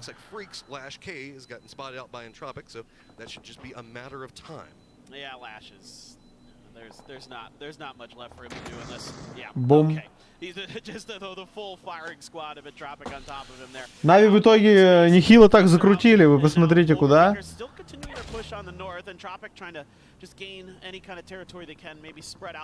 Ликвиды потеряли одного чувака, но практически закрыли Яху. Что же будут делать Нави? Что же будут делать Нави? Мне вот интересно.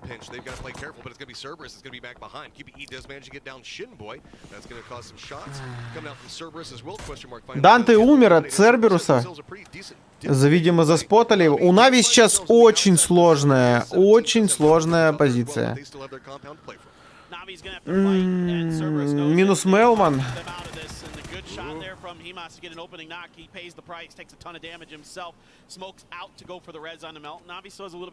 Не знаю, что будут делать Нави. Вообще, может быть, в обратную сторону крутануть на тачках. Это, мне кажется, было бы идеальным решением. Потому что в эту сторону, ну, очень сложно им будет сыграть. Хотя, если они в обратную сторону крутить будут, там 17-е выйдут. И 17-е не дадут. Ну, я не знаю, короче. Если дадут ног по Церберусам, смогут ли они под них сыграть? I think we'll be watching this fight quite a bit. Example is keen to make sure that 17 isn't able to push out. You did get the AWM. Not going to another one from Balefrost. That's a nice quick scope, and Nayla is going to get flushed for it. That's what we like to see. Every single kill here worth more and more money, just right back behind Danoa, right? So, now we still have the continued shots coming out. Nothing going on from the Everest itself. Looks like Na'Vi is going to start prepping this out. They've got the nades. They've got to start moving in, but they have to be careful. They're in nade range as well. Cerberus still continues to get the better end of these trades. Yeah, that first one was huge. That bought Cerberus even more time. Now a response from Na'Vi is needed. Will 17 get involved? They do find the finish on the Balefrost. That's another point in the bag. Alia watching the hillside. Хороший хэт. Но они все-таки идут на Церберусов. Ай, какая хае! Но это ничего, это нормально. Главное справа. Отлично, минус 1. Минус 2. Флешка прямо в харю прилетела. Отлично! Сзади Лил Гост идет, он видит, что там у чуваков ноки. Аля даст инфу.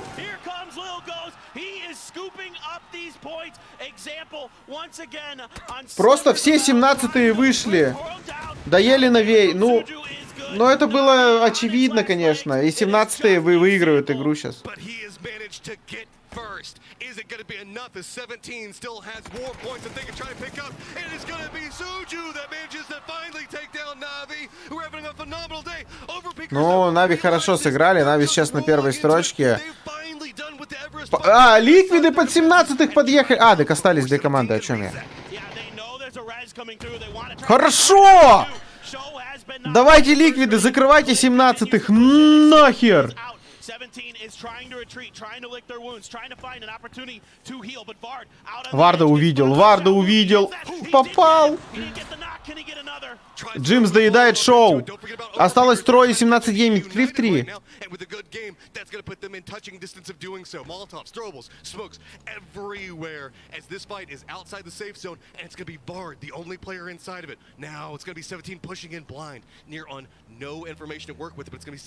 Ой, клип как хорошо в крысу лежит.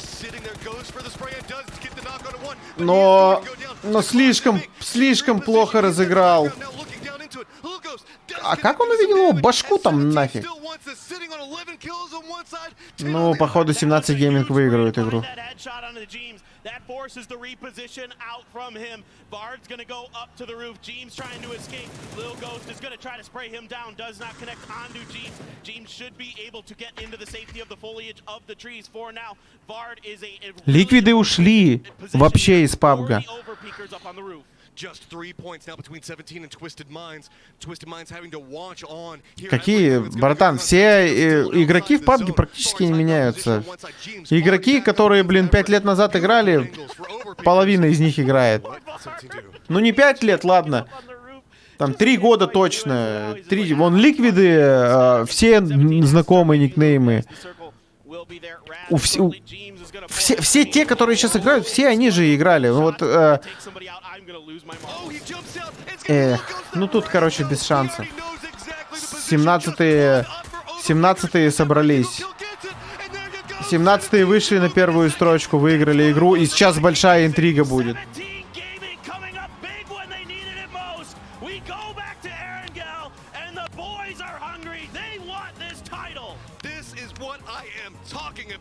Whenever you are down in these final seconds, who can come up for your team? 17, it's been a quiet day, but finally they find something. It's the final act for show, and 17 wants to go out with a curtain call. They are doing everything here. Well played by OP. Honestly, they tried to punish 17 when they were wounded, just couldn't quite convert. And then Джим сначала уехал, чтобы потом подъехать, что-то, ну... Такое, короче. Ну, сейчас мощная интрига, мощная. Сейчас очень большое напряжение нервное у команд, я думаю, будет.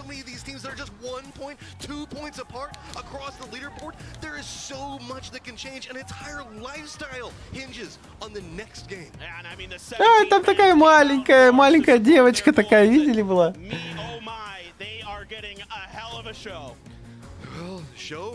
Last act, can he do it? What's your take on this one, Desk, as we're going to move into our last game? When their backs were against the wall, 17 came out and showed up in spades. We knew the change of map might be what they needed. Ну все, ждем. Ждем, кто у нас будет все-таки первое, второе, третье. Скорее всего, это будет кто-то из NLT, Нави, 17-х. Мне кажется, они просто между собой поменяются. Там шансы ворваться у кого? Да там нет шансов ни у кого уже. Уже вот топ-3 точно у нас определен. NLT, Нави, 17-е. Если только кто-то очень хорошо сыграет, евушники те же самые. Вот. Но и то там. Там сейчас 160 поинтов у 17-х, 158 у Нави и 157 у NLT. Не, там ни у кого шансов, по-моему, нету. Это у нас вот тройка победителей в любом случае.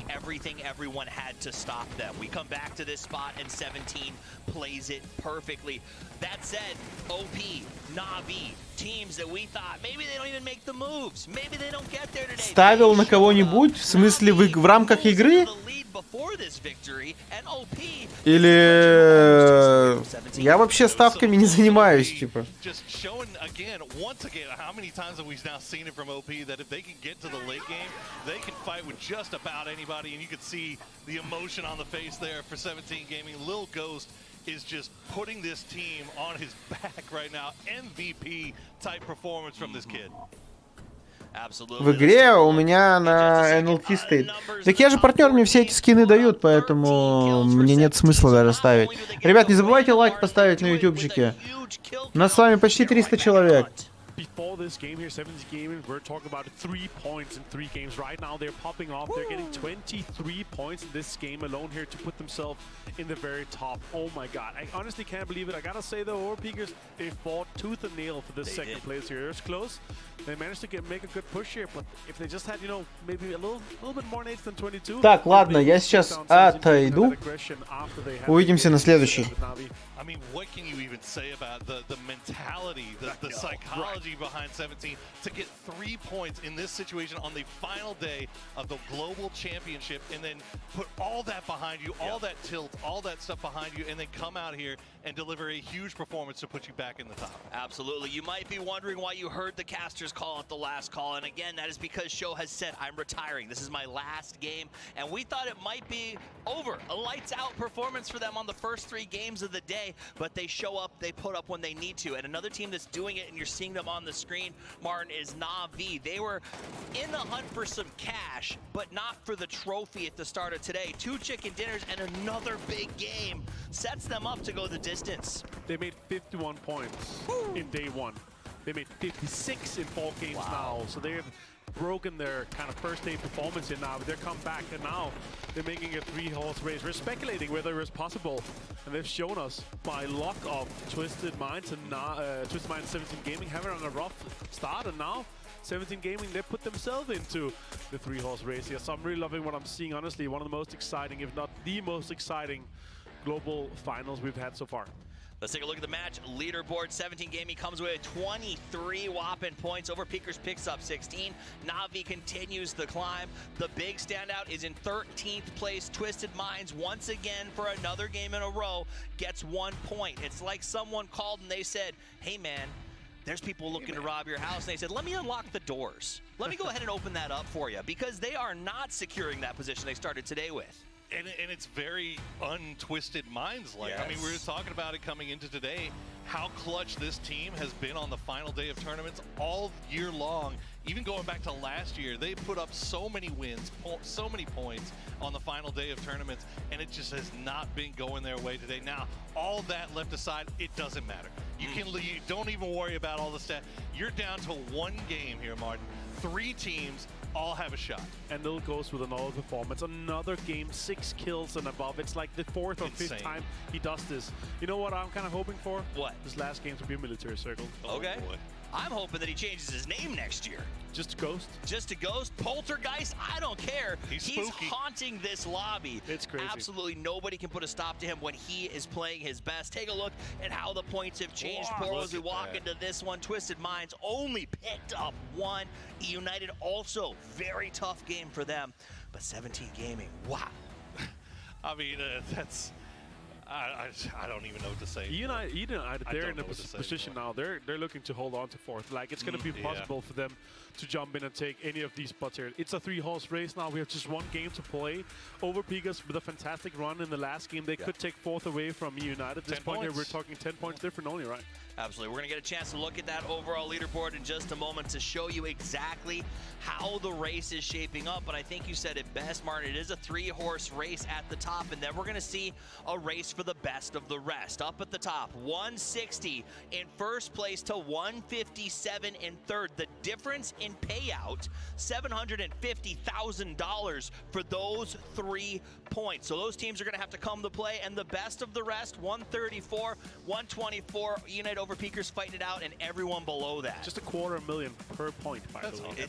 $250,000 per point. Currently. How do you deal with that kind of stress, Boro? It's just insane. Like, you got to shake it off. You got to focus on your games. And also, Cerberus on 9th with 99, all the way down to Faceland on 14th. It's only 12 points difference. Again, $80,000 or so in pocket change for these guys, maybe, some of them, but still insane, life-changing money possibly. Yeah, I mean, look, at the end of the day, it's the same thing that we were talking about at the beginning of the day. It's not having to do with your mechanics, your skill, your shot calling, your all that. It's how well you can communicate with your team, how well you can keep your head in the game and just focus, keep your cool, keep calm, collected, and just play what you know. These guys are, all of these teams are good enough to win this thing. And it is not lost on me that the teams that thrive today are teams that are helmed by veterans. They've joked about calling themselves boomers. They're people who've been doing this before we left lands for a while. Yeah. They know how to handle it, and they're coming out with that presence of mind to make the big push. I gotta ask, 3-horse race, who wins? 17 Gaming is statistically the best and team you think on Win? Do they win? Yeah, I think so. 17, what do you think? Oh man, why are you gonna put this on me, man? Because it's a 3-horse race. I don't know. It's a 3-horse race. I'm gonna say 17, man. Let this. I want to see the fairy tale. I want to see it come true for sure. sure. All right, I got 2 17s. I'm gonna stand up and say Na'Vi goes the distance because they've looked good today. Ladies, gentlemen, everyone, we're gonna take a short break, and when we come back, we will crown a winner in the final match of PGC 2022.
This win goes out to the fans.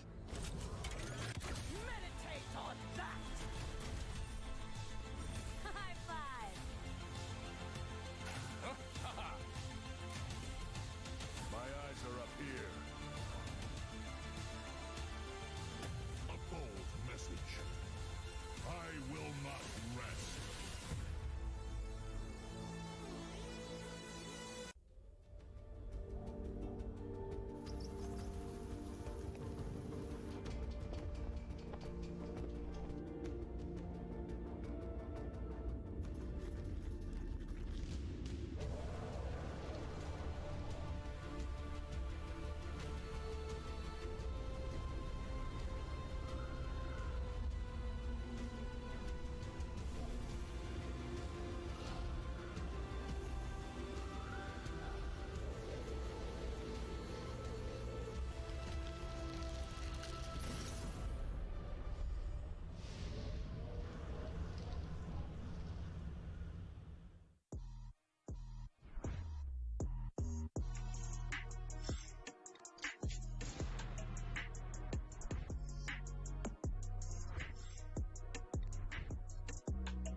Did you know they call Callisto the Dead Moon?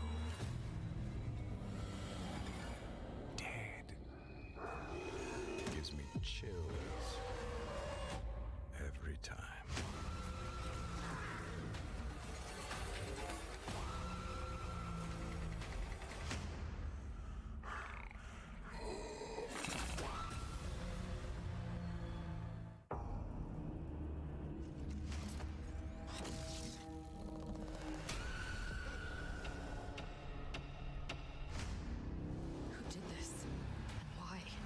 Things are changing. They're evolving.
Year of games to get here, 2 to 3 weeks of action, qualifiers, going through last chance survivals, fighting through everything just to get to this stage. One team is going to manage to usurp this 3-point difference, walk away with $1 billion. The others, a lifetime of what ifs. A first-time champion, and all three of these teams have been around the block multiple times, have been so close yet so far away that are in the top. I mean, this is insane. I am nervous for these players, for these teams. Like, I'm excited because it's so damn close. This is the dream finish for PGC. This is just absolutely insane. And we're talking about the top 3, but there's still so much compacted around the leaderboard. This is just everything you would want from PGC, and now we're getting it. This next game is going to be one to remember for the rest of PUBG esports history, I would say. Yep, no doubt. History about to be made, and one of these teams will be walking away a first-time champion. And you know, elation, adulation will come, but for those other teams, it's going to be like, we were so close yet so far away. And to think about this, Matt, one game to go with only a few points separating the top 3 teams. I mean, every little decision you make counts. Every mistake will be so glaring in the rearview mirror. This is just going to be so insane to watch because there is going to be so much pressure on these teams to try to make sure that they find that moment, find their success, assert their destiny, and just try to take everything that they can get paper thin. It's time. It is time. It is the final game here at PGC 2022. It's Erangel. Let's get fired up, Dubai!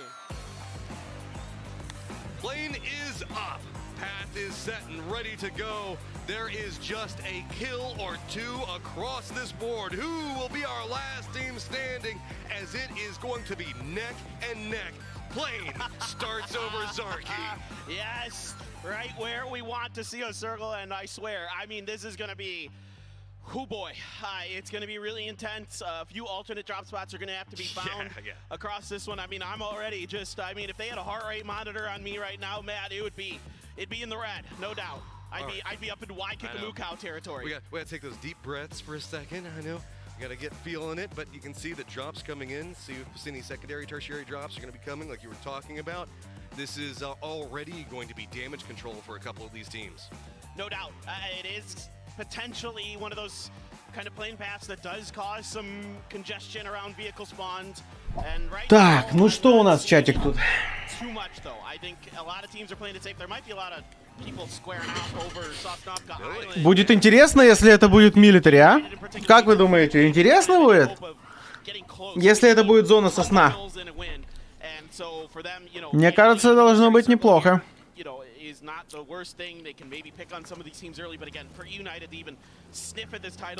Кое мы решили не выпрыгивать на жаркие, а улетели плюс-минус там в сторону Приморска, потому что подумали, я думаю, что зона может быть сосна, из-за этого с таким самолетом лучше вниз. Но если бы упали в жаркие, не прогадали бы, да? Отлично. Энтропики фулл центр у нас.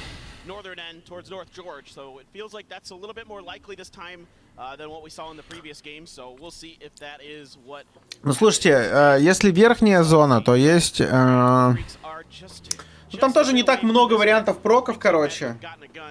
Все будет зависеть от второго прока. Мне кажется, что это будет верхняя зона над Джорджиком. Такое есть ощущение.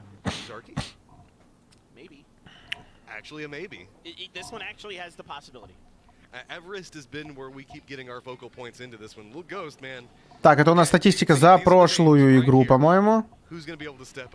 Who is going to have the game of their life? Because this is no hyperbole. Really, this is the case. No doubt. This is a who's who. Lil Ghost постоянно какую-то подставу делает в спину, блин. Вот сколько раз уже наблюдаю, Lil Ghost, он у них в авангарде такой прется. Jeems and Overpeakers, you know, playing well above, I think, a lot of people's expectations coming out of the Grand Survival up into 5th place right now. Looks relatively safe unless they bottom out and QM wins the game. So, you know, I gotta admit, I'm really so happy for the Overpeakers. A great group of guys, and a COD has driven over. Как он тут оказался? Еще его за это не наказывают, обалдеть. They're all coming in at roughly the same time. This is just going to be the easiest pickups United is ever going to get. This is huge. I think the Kwangdong Freaks weren't really aware of the parachute situation that EU had dropped earlier. Maybe they expected them to loot some of the other parts. Yeah, he's dead. That's done. Tommy gun to the face. Goodbye. Just delivering kills is United. Так, слушайте, но Сникерс-то тут один. Я думаю, что там вообще не должно быть проблем, чтобы поднять тиммейта. Ой-ой-ой! Еще и второго потеряли КДФы. Ну, КДФы просто... А это такие важные поинты для иушников на самом деле. I mean, they have to frag out and they know it, so you got to take the opportunity while you can. Akad's going to throw a gas can at the door just in case anybody pushes from his east, setting up for a bit of a trap potentially. Gets kickstart. just a smidge of damage. Kickstart gonna go for the grenade. Akkad saw it, so he might close the door and try to counter grenade when it splashes out. It actually he was just Лол, nice я дал.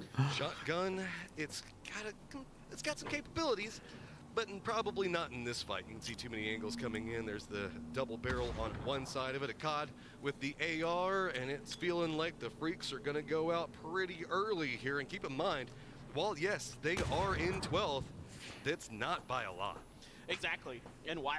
Смотрим, как сейчас они с Акадом разыграют. Да, это последняя игра сегодняшнего дня. Все, это последняя игра.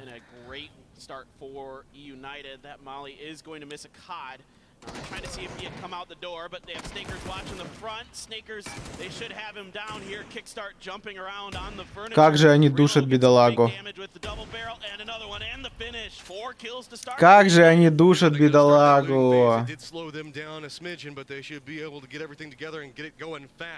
4 kills. Now looking back up at Twisted Minds, looking at Na'Vi, looking at 17. Meanwhile, 17 has made a move over into the foothills of Everest. It's going to be also Twisted Minds starting to make their move. Looks like they're going to lean into the north.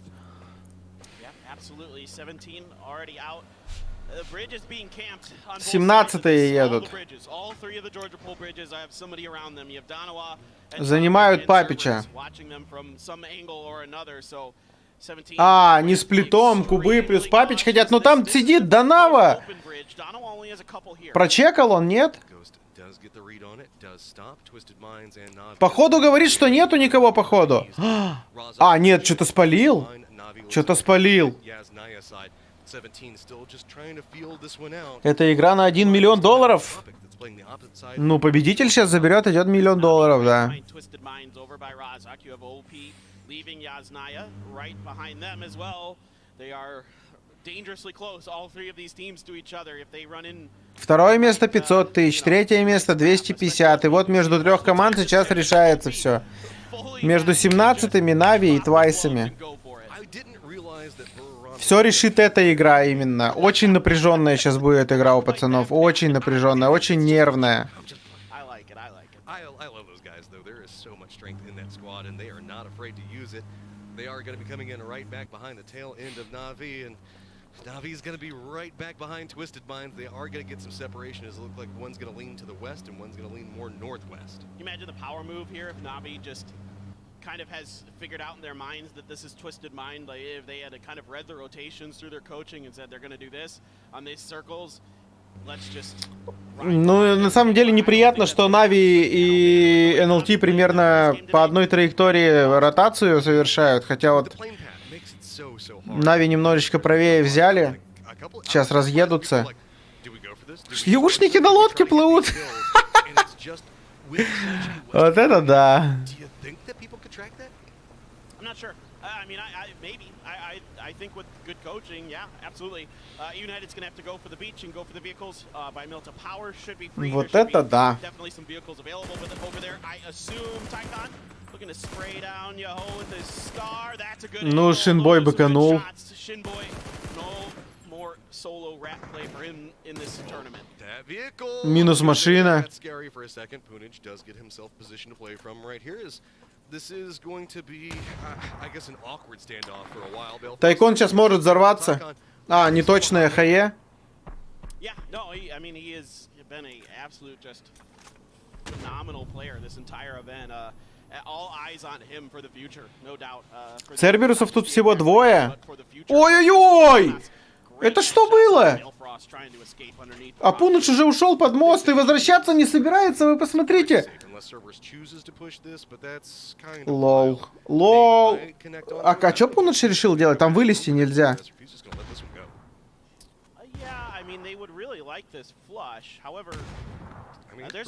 Это жесть.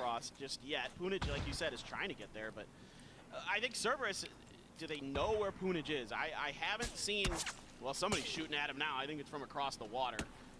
I think it's actually in Tropic. Yeah, it's in Tropic. Давно я тут не играл. Переделали, видимо, рельеф. Или, может быть, до паркура нельзя было вылазить. Nico's here. Cannot be flirting with Na'Vi. He needs to get out of there. He is alone. Поехали, они поехали, как будто хотят Джимса забирать.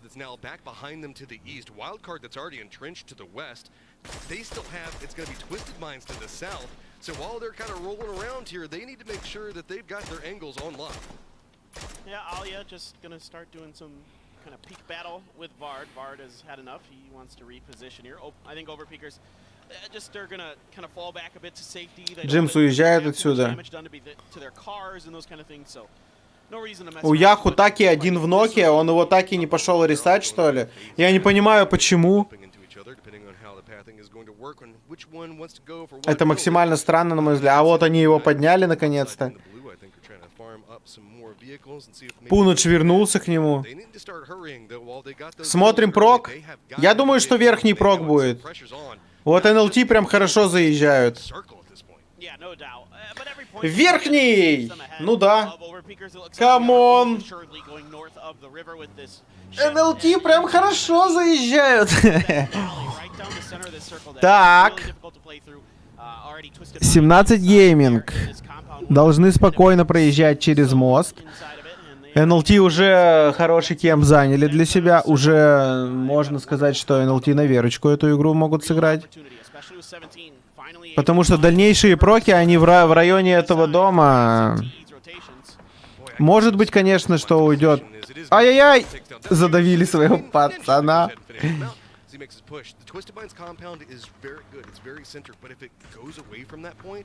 А там еще 17 гейминг должны ехать.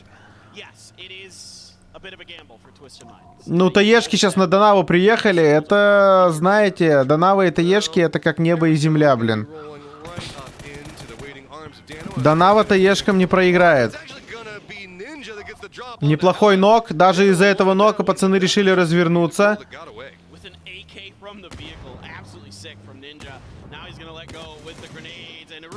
Но я думаю, что на этом их атака закончится.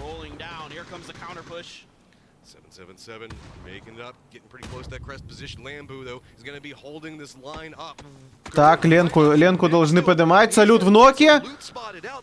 Там еще сзади по ним стреляют. 17 гейминг, походу, подъехали. Ленку добивают. Не, канава в канаву просто. Канава в канаву. Жесть.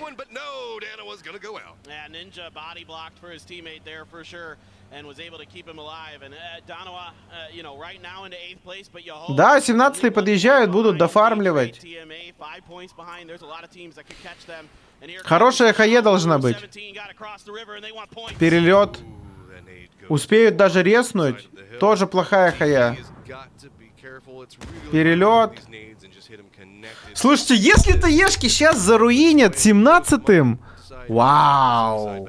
Чуваки на последней строчке, которые, в принципе, дрались как валерки, а вот ниндзя уже в ноке. Ясно. Ну, один фраг для НЛТ.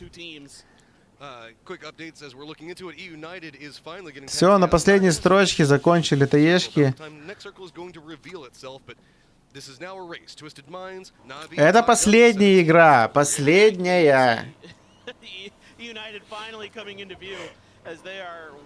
Напряженная. Напряженный момент. По 150 поинтов у наших СНГ команд. У Twice и у Нави. Хуэмы на 6-й строчке. 3 поинта разница между первым, вторым и третьим местом. 3 поинта. А в деньгах 1 500 000 и 250.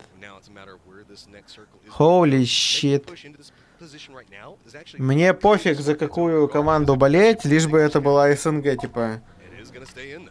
У меня нет любимчиков. НЛТ хорошо. Что будут делать Нави? Вопрос. А, туалеты уезжают, вайлдкарты, и Нави могут вот так вот там крутить, короче, отлично могут. Джим сейчас Ивану может занозить. Хотя Иван там в будке сидит. А, нет, не в будке, он под деревом. Сейчас ни Ликвидам, ни Нави этот файт не нужен здесь. Он ни за что, просто ни за что файт. Ай, Джимс почти в ноке! Нави едут их убивать Джимза. Ликвиды встают. Джимс минус! Сюда! Ликвиды не собираются уезжать. Нет, Ликвиды не собираются уезжать. Юшники встают сзади Ликвидов. Накидывают им в спину. Нави съезжают. Тут вообще драка реально ни за что, просто.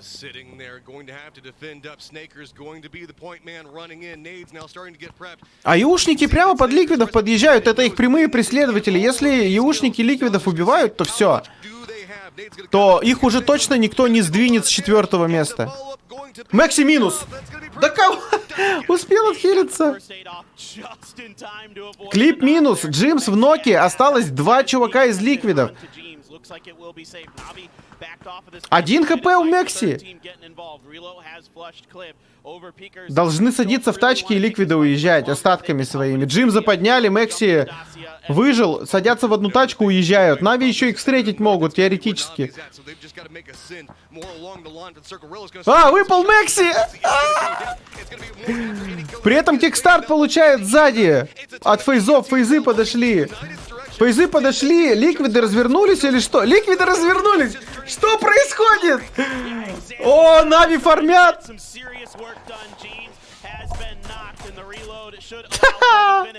Какая драка бесполезная. Но главное, что все в плюс Нави.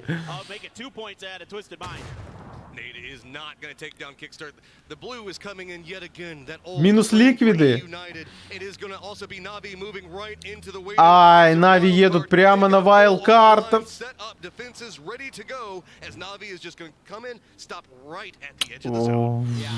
Это очень плохо. Очень плохо. Экзампл сейчас умрет.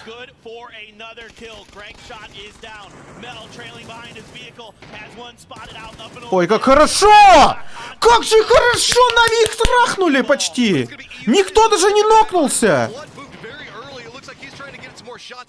Просто! Вы посмотрите, просто Нави отжимают себе 50% сейчас зоны. Контролируют 50% зоны. Просто заезжают и... Оу, бой. Это достойно победы на турнире, я считаю. Вот этот мув был хорош.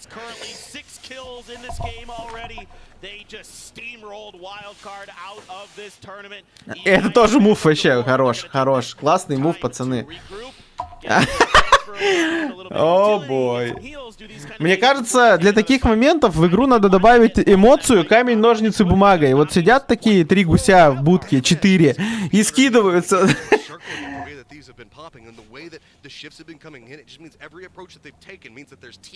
Слушайте, ну НЛТ пока сидят, у них потом спокойно выходят они в любую сторону, кроме как вот в сторону 17-х. 17-е еще живые, и на 17-х будут играть команда Day. У нас все фавориты пока живые, грубо говоря. Сейчас прям очень напряженка, мощная, я думаю.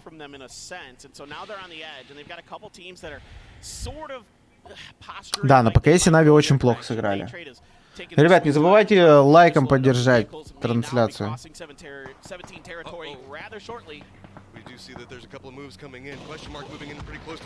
Квешн-марки просто въезжают в НЛТ. Зачем?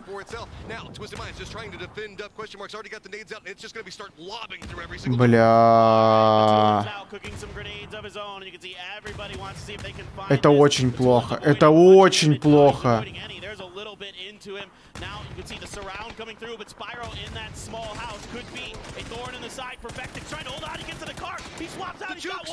Как же это плохо!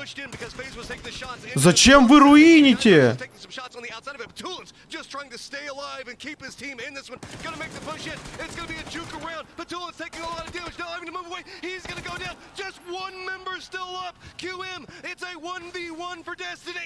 Spyro trying to push through the door. Hobbit's throwing some smokes down. He's going to push the angle here. He wants to get these points. He knows he needs them. He needs to finish off QM players. И сюда 17-е заезжают! Нет, Спайро сейчас умрет! Выйди из комнаты! ГГ. ГГ.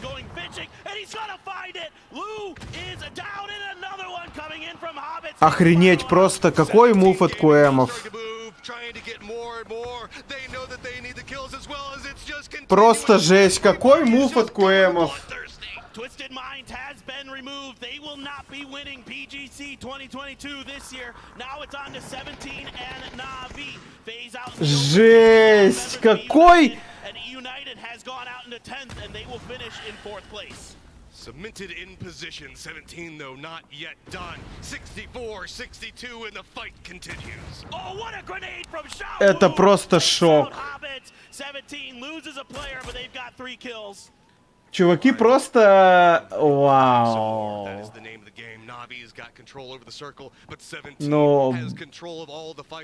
Но это, я не знаю, это тильт.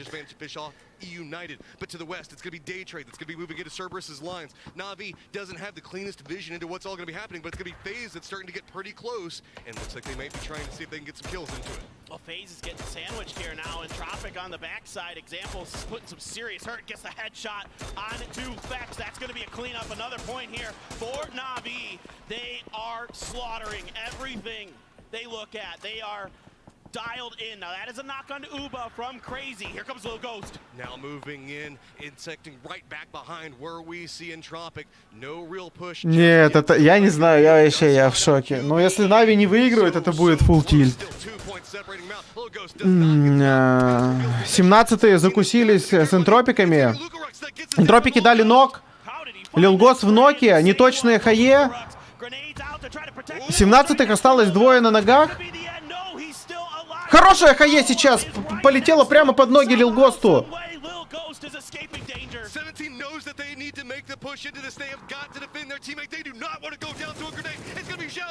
Ай-яй-яй-яй-яй-яй-яй. 17-х бы обуть, и тогда точно... И тогда точно Нави заберут миллиончик.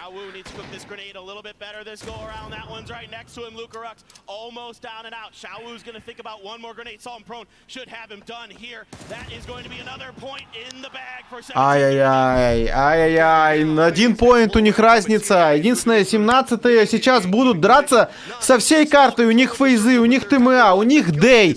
У Нави фулл чистая зона. Но Нави сами же закрывают тех ребят, которые должны закрыть 17-х. У Нави уже 8 фрагов. Они очень хорошо контролируют зону сейчас.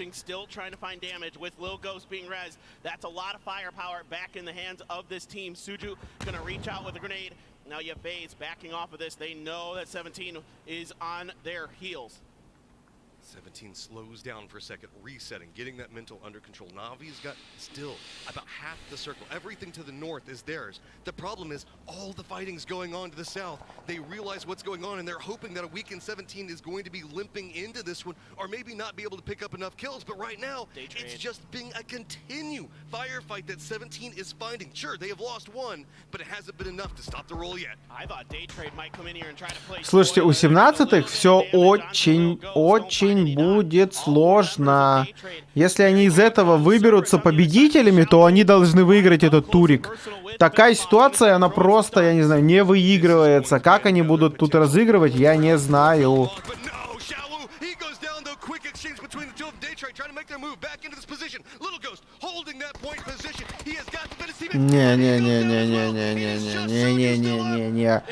Не-не-не-не-не-не-не-не-не-не-не-не-не-не-не-не. Не-не-не-не-не-не-не. To find a way to save his teammates. Day Trade got stabbed in the back by TMA. They lost a couple members, had to back up for a moment. Gustav and FaZe are getting involved. Here comes Cerberus. It's a party. Everybody is jumping into this. Пока еще живут 17. ТМА минус. Яху закрывают. ТМА. 17-й пока еще один живет у них. Но все, это конечный у него.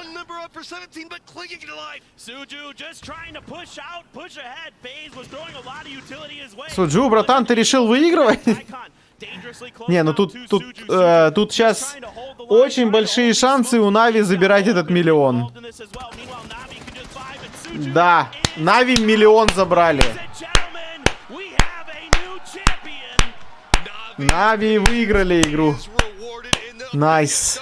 Плохо только то, что NLT в итоге оказались на третьей строчке, а не на второй.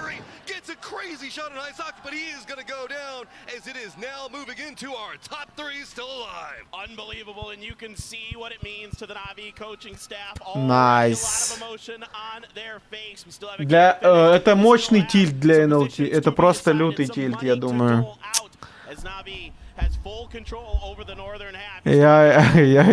Это самое обидное, что это сделали наши же пацаны СНГшные. Вопрос, знали они, что это NLT или не знали? Вот в чем вопрос.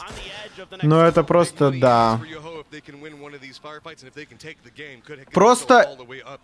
Просто приехать крашнуть. Хз.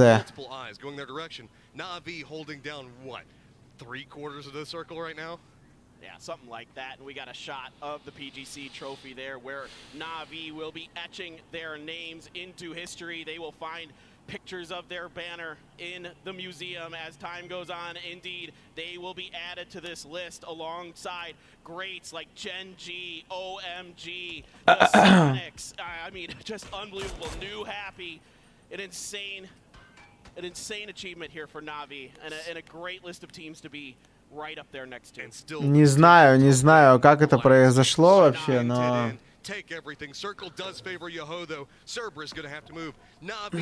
Ну, я не знаю, Церберусы могут немножечко на $20 000 там вверх подняться, конечно, но...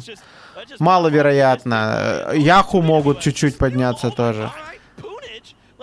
Let's just AWM this one for the victory. You know what? I mean, Na'Vi, I mean, I hope they win this, but man, oh man, he's got him. Oh my God. I know we talk about sniper shots being money, but right now they could be big money. Нави там еще не улыбаются, нет? These are wonderful guns to have temporarily in this position when you have the high ground like this, when you can really just make it rain on top of the other team. So that's going to be a lot of smokes committed by Cerberus to try to push around in the... They're going to have to fight through a Yahoo. I mean, look, they got AWMs. You might as well try to break them. Now going to be moving into this one. It is so much smoke down on the other side. Throwable still going to be coming out. Cerberus getting caught in a lot of those fights. Had to use some of their utility beforehand. But Hunich just taking the blind shots in. Still got himself 11 more that he can work with. But he's going to go Ой-ой-ой-ой. Яху-то надо всего ничего по поинтам. 4 поинта поднять. Спаркинг попасть не может. Была бы ДМР-ка у Спаркинга, он уже кучу бы фрагов надавал. Стреляет там со своего этого.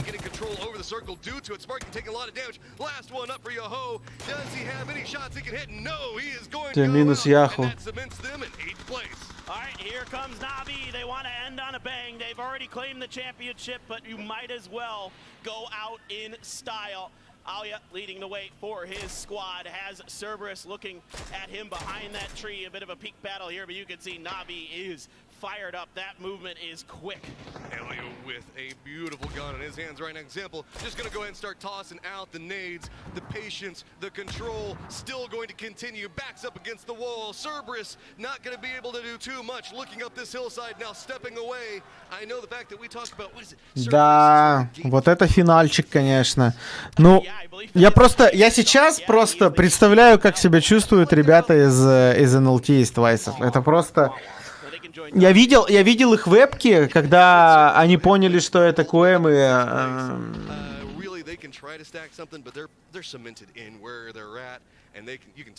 Забейте вообще.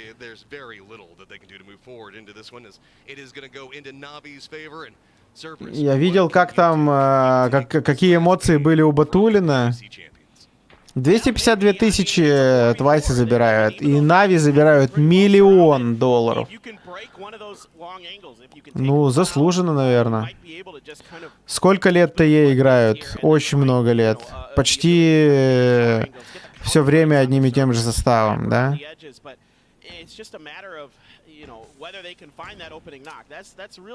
Kind of a lot of times how these battles start is one knock and the doors just Вы посмотрите, у всех, все переживают, у всех пульс 150 плюс. Им уже пофиг, выиграют они сейчас или нет, они уже победители.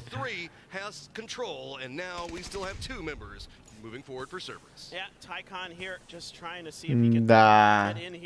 Do anything to hold the line for his team. Alia looks, excuse me, Mel being res by Alia. Tycon's gonna try to hide behind this car. Это прям вообще лютый, лютый трешак произошел в этой игре. Still trying to creep in. Blue's gonna hit real hard, so he needs to stay with it, just narrowly keeping his life. Tycon, though, we have seen some big moments. Shots now gonna start coming out. Souls, so can he go forward? All right, Salalzi, go big or go home. Well, he got pushed back into the blue. It's right next to him. The blue is gonna get the knock, and Tycon's gone. That's gonna finish it off. At the end of it. Here we go. It's their first international title. The first title for Молодцы, молодцы, кучу бабла подняли.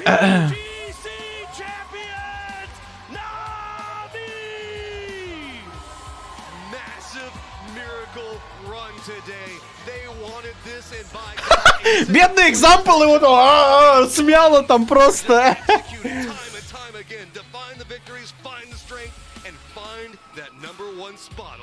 They absolutely barnstormed today. They were all over the place. They were absolutely destroying a title for the first time for EMEA. A title. Выиграли 500 000. Но эти, тут, конечно, NLT, конечно, да. Championship alongside the unbelievably talented players, an example as well. I mean, this team is so stacked. You have to say that everybody in the top three fought heart and soul, trying to get every single point. They wanted this so badly, and you can see the other teams trying to rally themselves as they have to watch on as Na'Vi, with a strong victory, securing even the chicken dinner, going to secure themselves that spot, and it's just so deserved. I mean, exactly. Молодцы. Shout out to Mel and Alia, who have been playing out of their minds this entire event. His whole team came out, those 3 wins back to back, and look at that prize pool. It is climbing with the crowdfunding. $3,354,000 for Na'Vi. That is all Cho? that are watching. All the support coming in. We appreciate it. Number one, how much are you going to walk away with at the end of it? Continuing to climb up. We've got 600,000. Prize pool continuing to push it up, and we're going to cross that $1 million mark. There you go. That's the prize for Na'Vi. That was the total prize pool there. $3,300,000. Over $1 million for Na'Vi. Just absolutely insane there. Just an incredible final day, an incredible tournament. I mean, coming through the way they did at the beginning of this tournament, it looked like they were unbeatable. 3 games in a row that one day. Ну все, пацанам остается только кайфануть.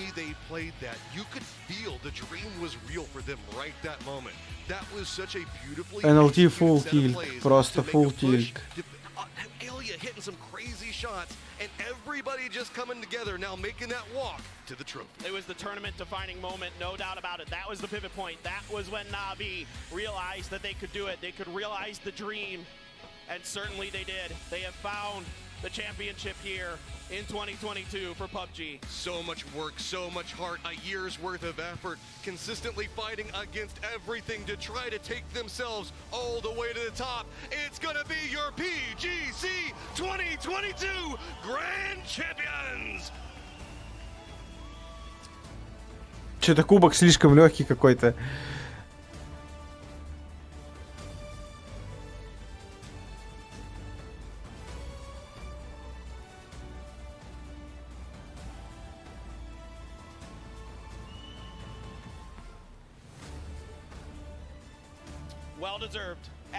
Я правильно понимаю, что теперь никнейм соседа тоже там будет? Который просто типа за компанию поехал? На этой стене он же был запасным игроком. Я не знаю, там его никнейм запишет или нет. this is a final day performance that will be remembered for all of PUBG esports history.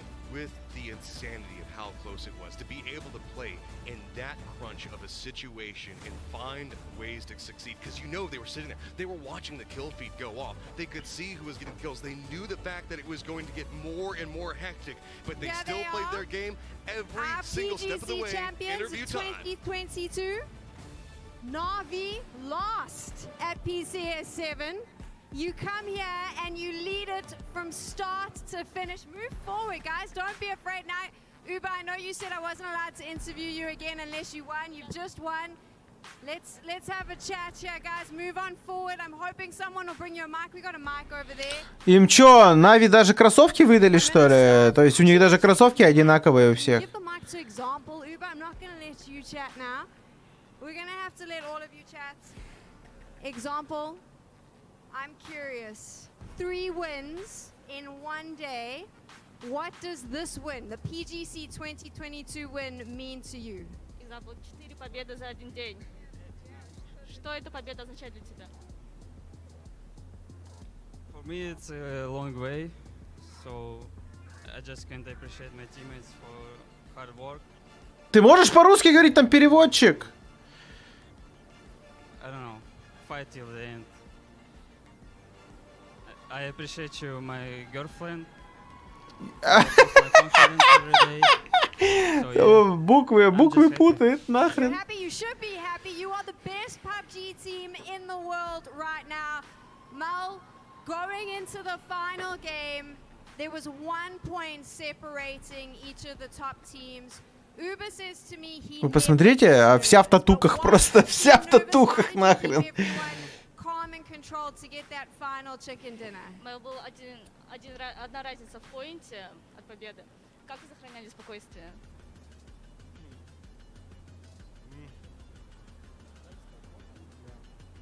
Мы знали то, что все решится в последней игре, и целый день мы чувствовали себя уверенно. Ой, как его трясет, его просто трясет. У него вот все трясет, типа, либо он так рад, либо он переживает, стесняется, не знаю. И когда мы увидели, что прокнул верхний круг, мы просто поняли, что мы можем выиграть этот турнир, и мы его выиграли. So everything was decided. Like we knew that everything's going to be decided in the last match, and we were confident. We had a tactic, and when we saw like the game was fortune was on our side, we knew that we were going to make it. I know that you're really excited, so I'm just going to ask you, when you do give the answers, I need your mic a little bit closer to your mouth, just so that the fans can hear you. If you can pass that mic on to Uber, I do have to speak to you. My friend, you said at the start of this that you were going to be the first team to lead from the beginning to the end. You did that. You are also the first player in PUBG history to win PCS, PNC, and PGC now, so congrats on that. You've been around for a long time, you've done all of that, so I have to ask you, играть буду ли я? Нет, конечно. Сейчас мы закончим с вами, я пойду на перерыв, а потом... I trust in my boys with all my heart. Like they hard workers, they're good players, and they still have like ground to develop, you know, to be even better. So that's it. I'm freaking happy right now. You are happy? Are you going to retire now? Or do we get you for another year? No way. No way. There we go. The retirement's not happening. One more. Alia, final question. Алия! Все потом, что потом, я не знаю. Если будут люди, может быть PUBG. Если людей не будет, может быть Warzone. А если вообще никого нахрен не будет, то тогда может быть God of War. А может кроватку детскую собирать буду. Мы не опускали руки до самого последнего дня. Я знал, что мы сегодня выйдем и поднимем этот кубок, даже учитывая в разрыв в 40 поинтов. Я был уверен в своих пацанах. Мы все были уверены, что мы это сделаем, и мы вышли, просто сделали. В общем, всем спасибо за поддержку. Okay, I want to thank our fans for encouraging us and I knew we're gonna make it. I knew like me and our guys are gonna make it, and like we're gonna make it like till the end, and we didn't give up. You didn't give up. You are the PGC 2022 champs, the best team in the world from EMEA as well. I have to throw that in because I'm super biased. We are going to celebrate with you in a little bit, but first, for the final time, we're going to break down exactly how they did it Нужна конкретика, блять, ну нихера себе. Чувак, нормально все? With style. It started as a 3-horse race going into this game. They had a triple crown on the day, and they come out as the dominant. Так, ну, собственно, все. Послушали мы Нави, посмотрели на победителей, узнали, кто наконец-то сегодня забрал 1 миллион. А очень обидно за НЛТ, я не знаю. Надо будет пересмотреть игру по мувменту КМов, почему они решили так заехать.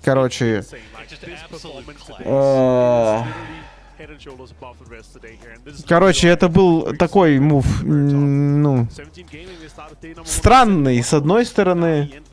С другой стороны, надо посмотреть. Обидно за НЛТ, конечно, но зато радостно за Нави. Было бы здорово, если бы первое и второе место были Нави и НЛТ. В любом случае. Но как есть, так есть, собственно. А Коэмы в итоге занимают всего лишь 7-ю строчку. Церберусы их обгоняют.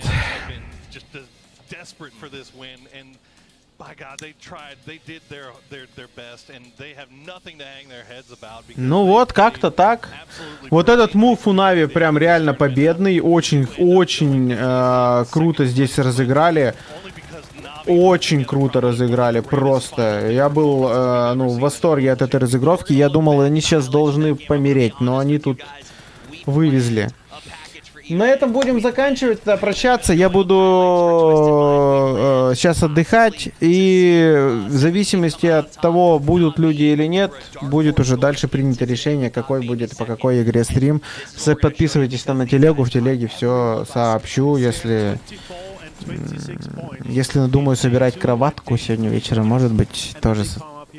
Такой тоже может быть, в общем. Ладно, все. Всем огромное спасибо за компанию, спасибо за поддержку, спасибо тем, кто подписался и лайк поставил. Я пошел отдыхать. И вам того же желаю. Приятного вам вечера. И увидимся на вечернем стриме, если он будет. А скорее всего он будет. Вопрос просто по какой игре. Все. Спасибо вам. Пока-пока.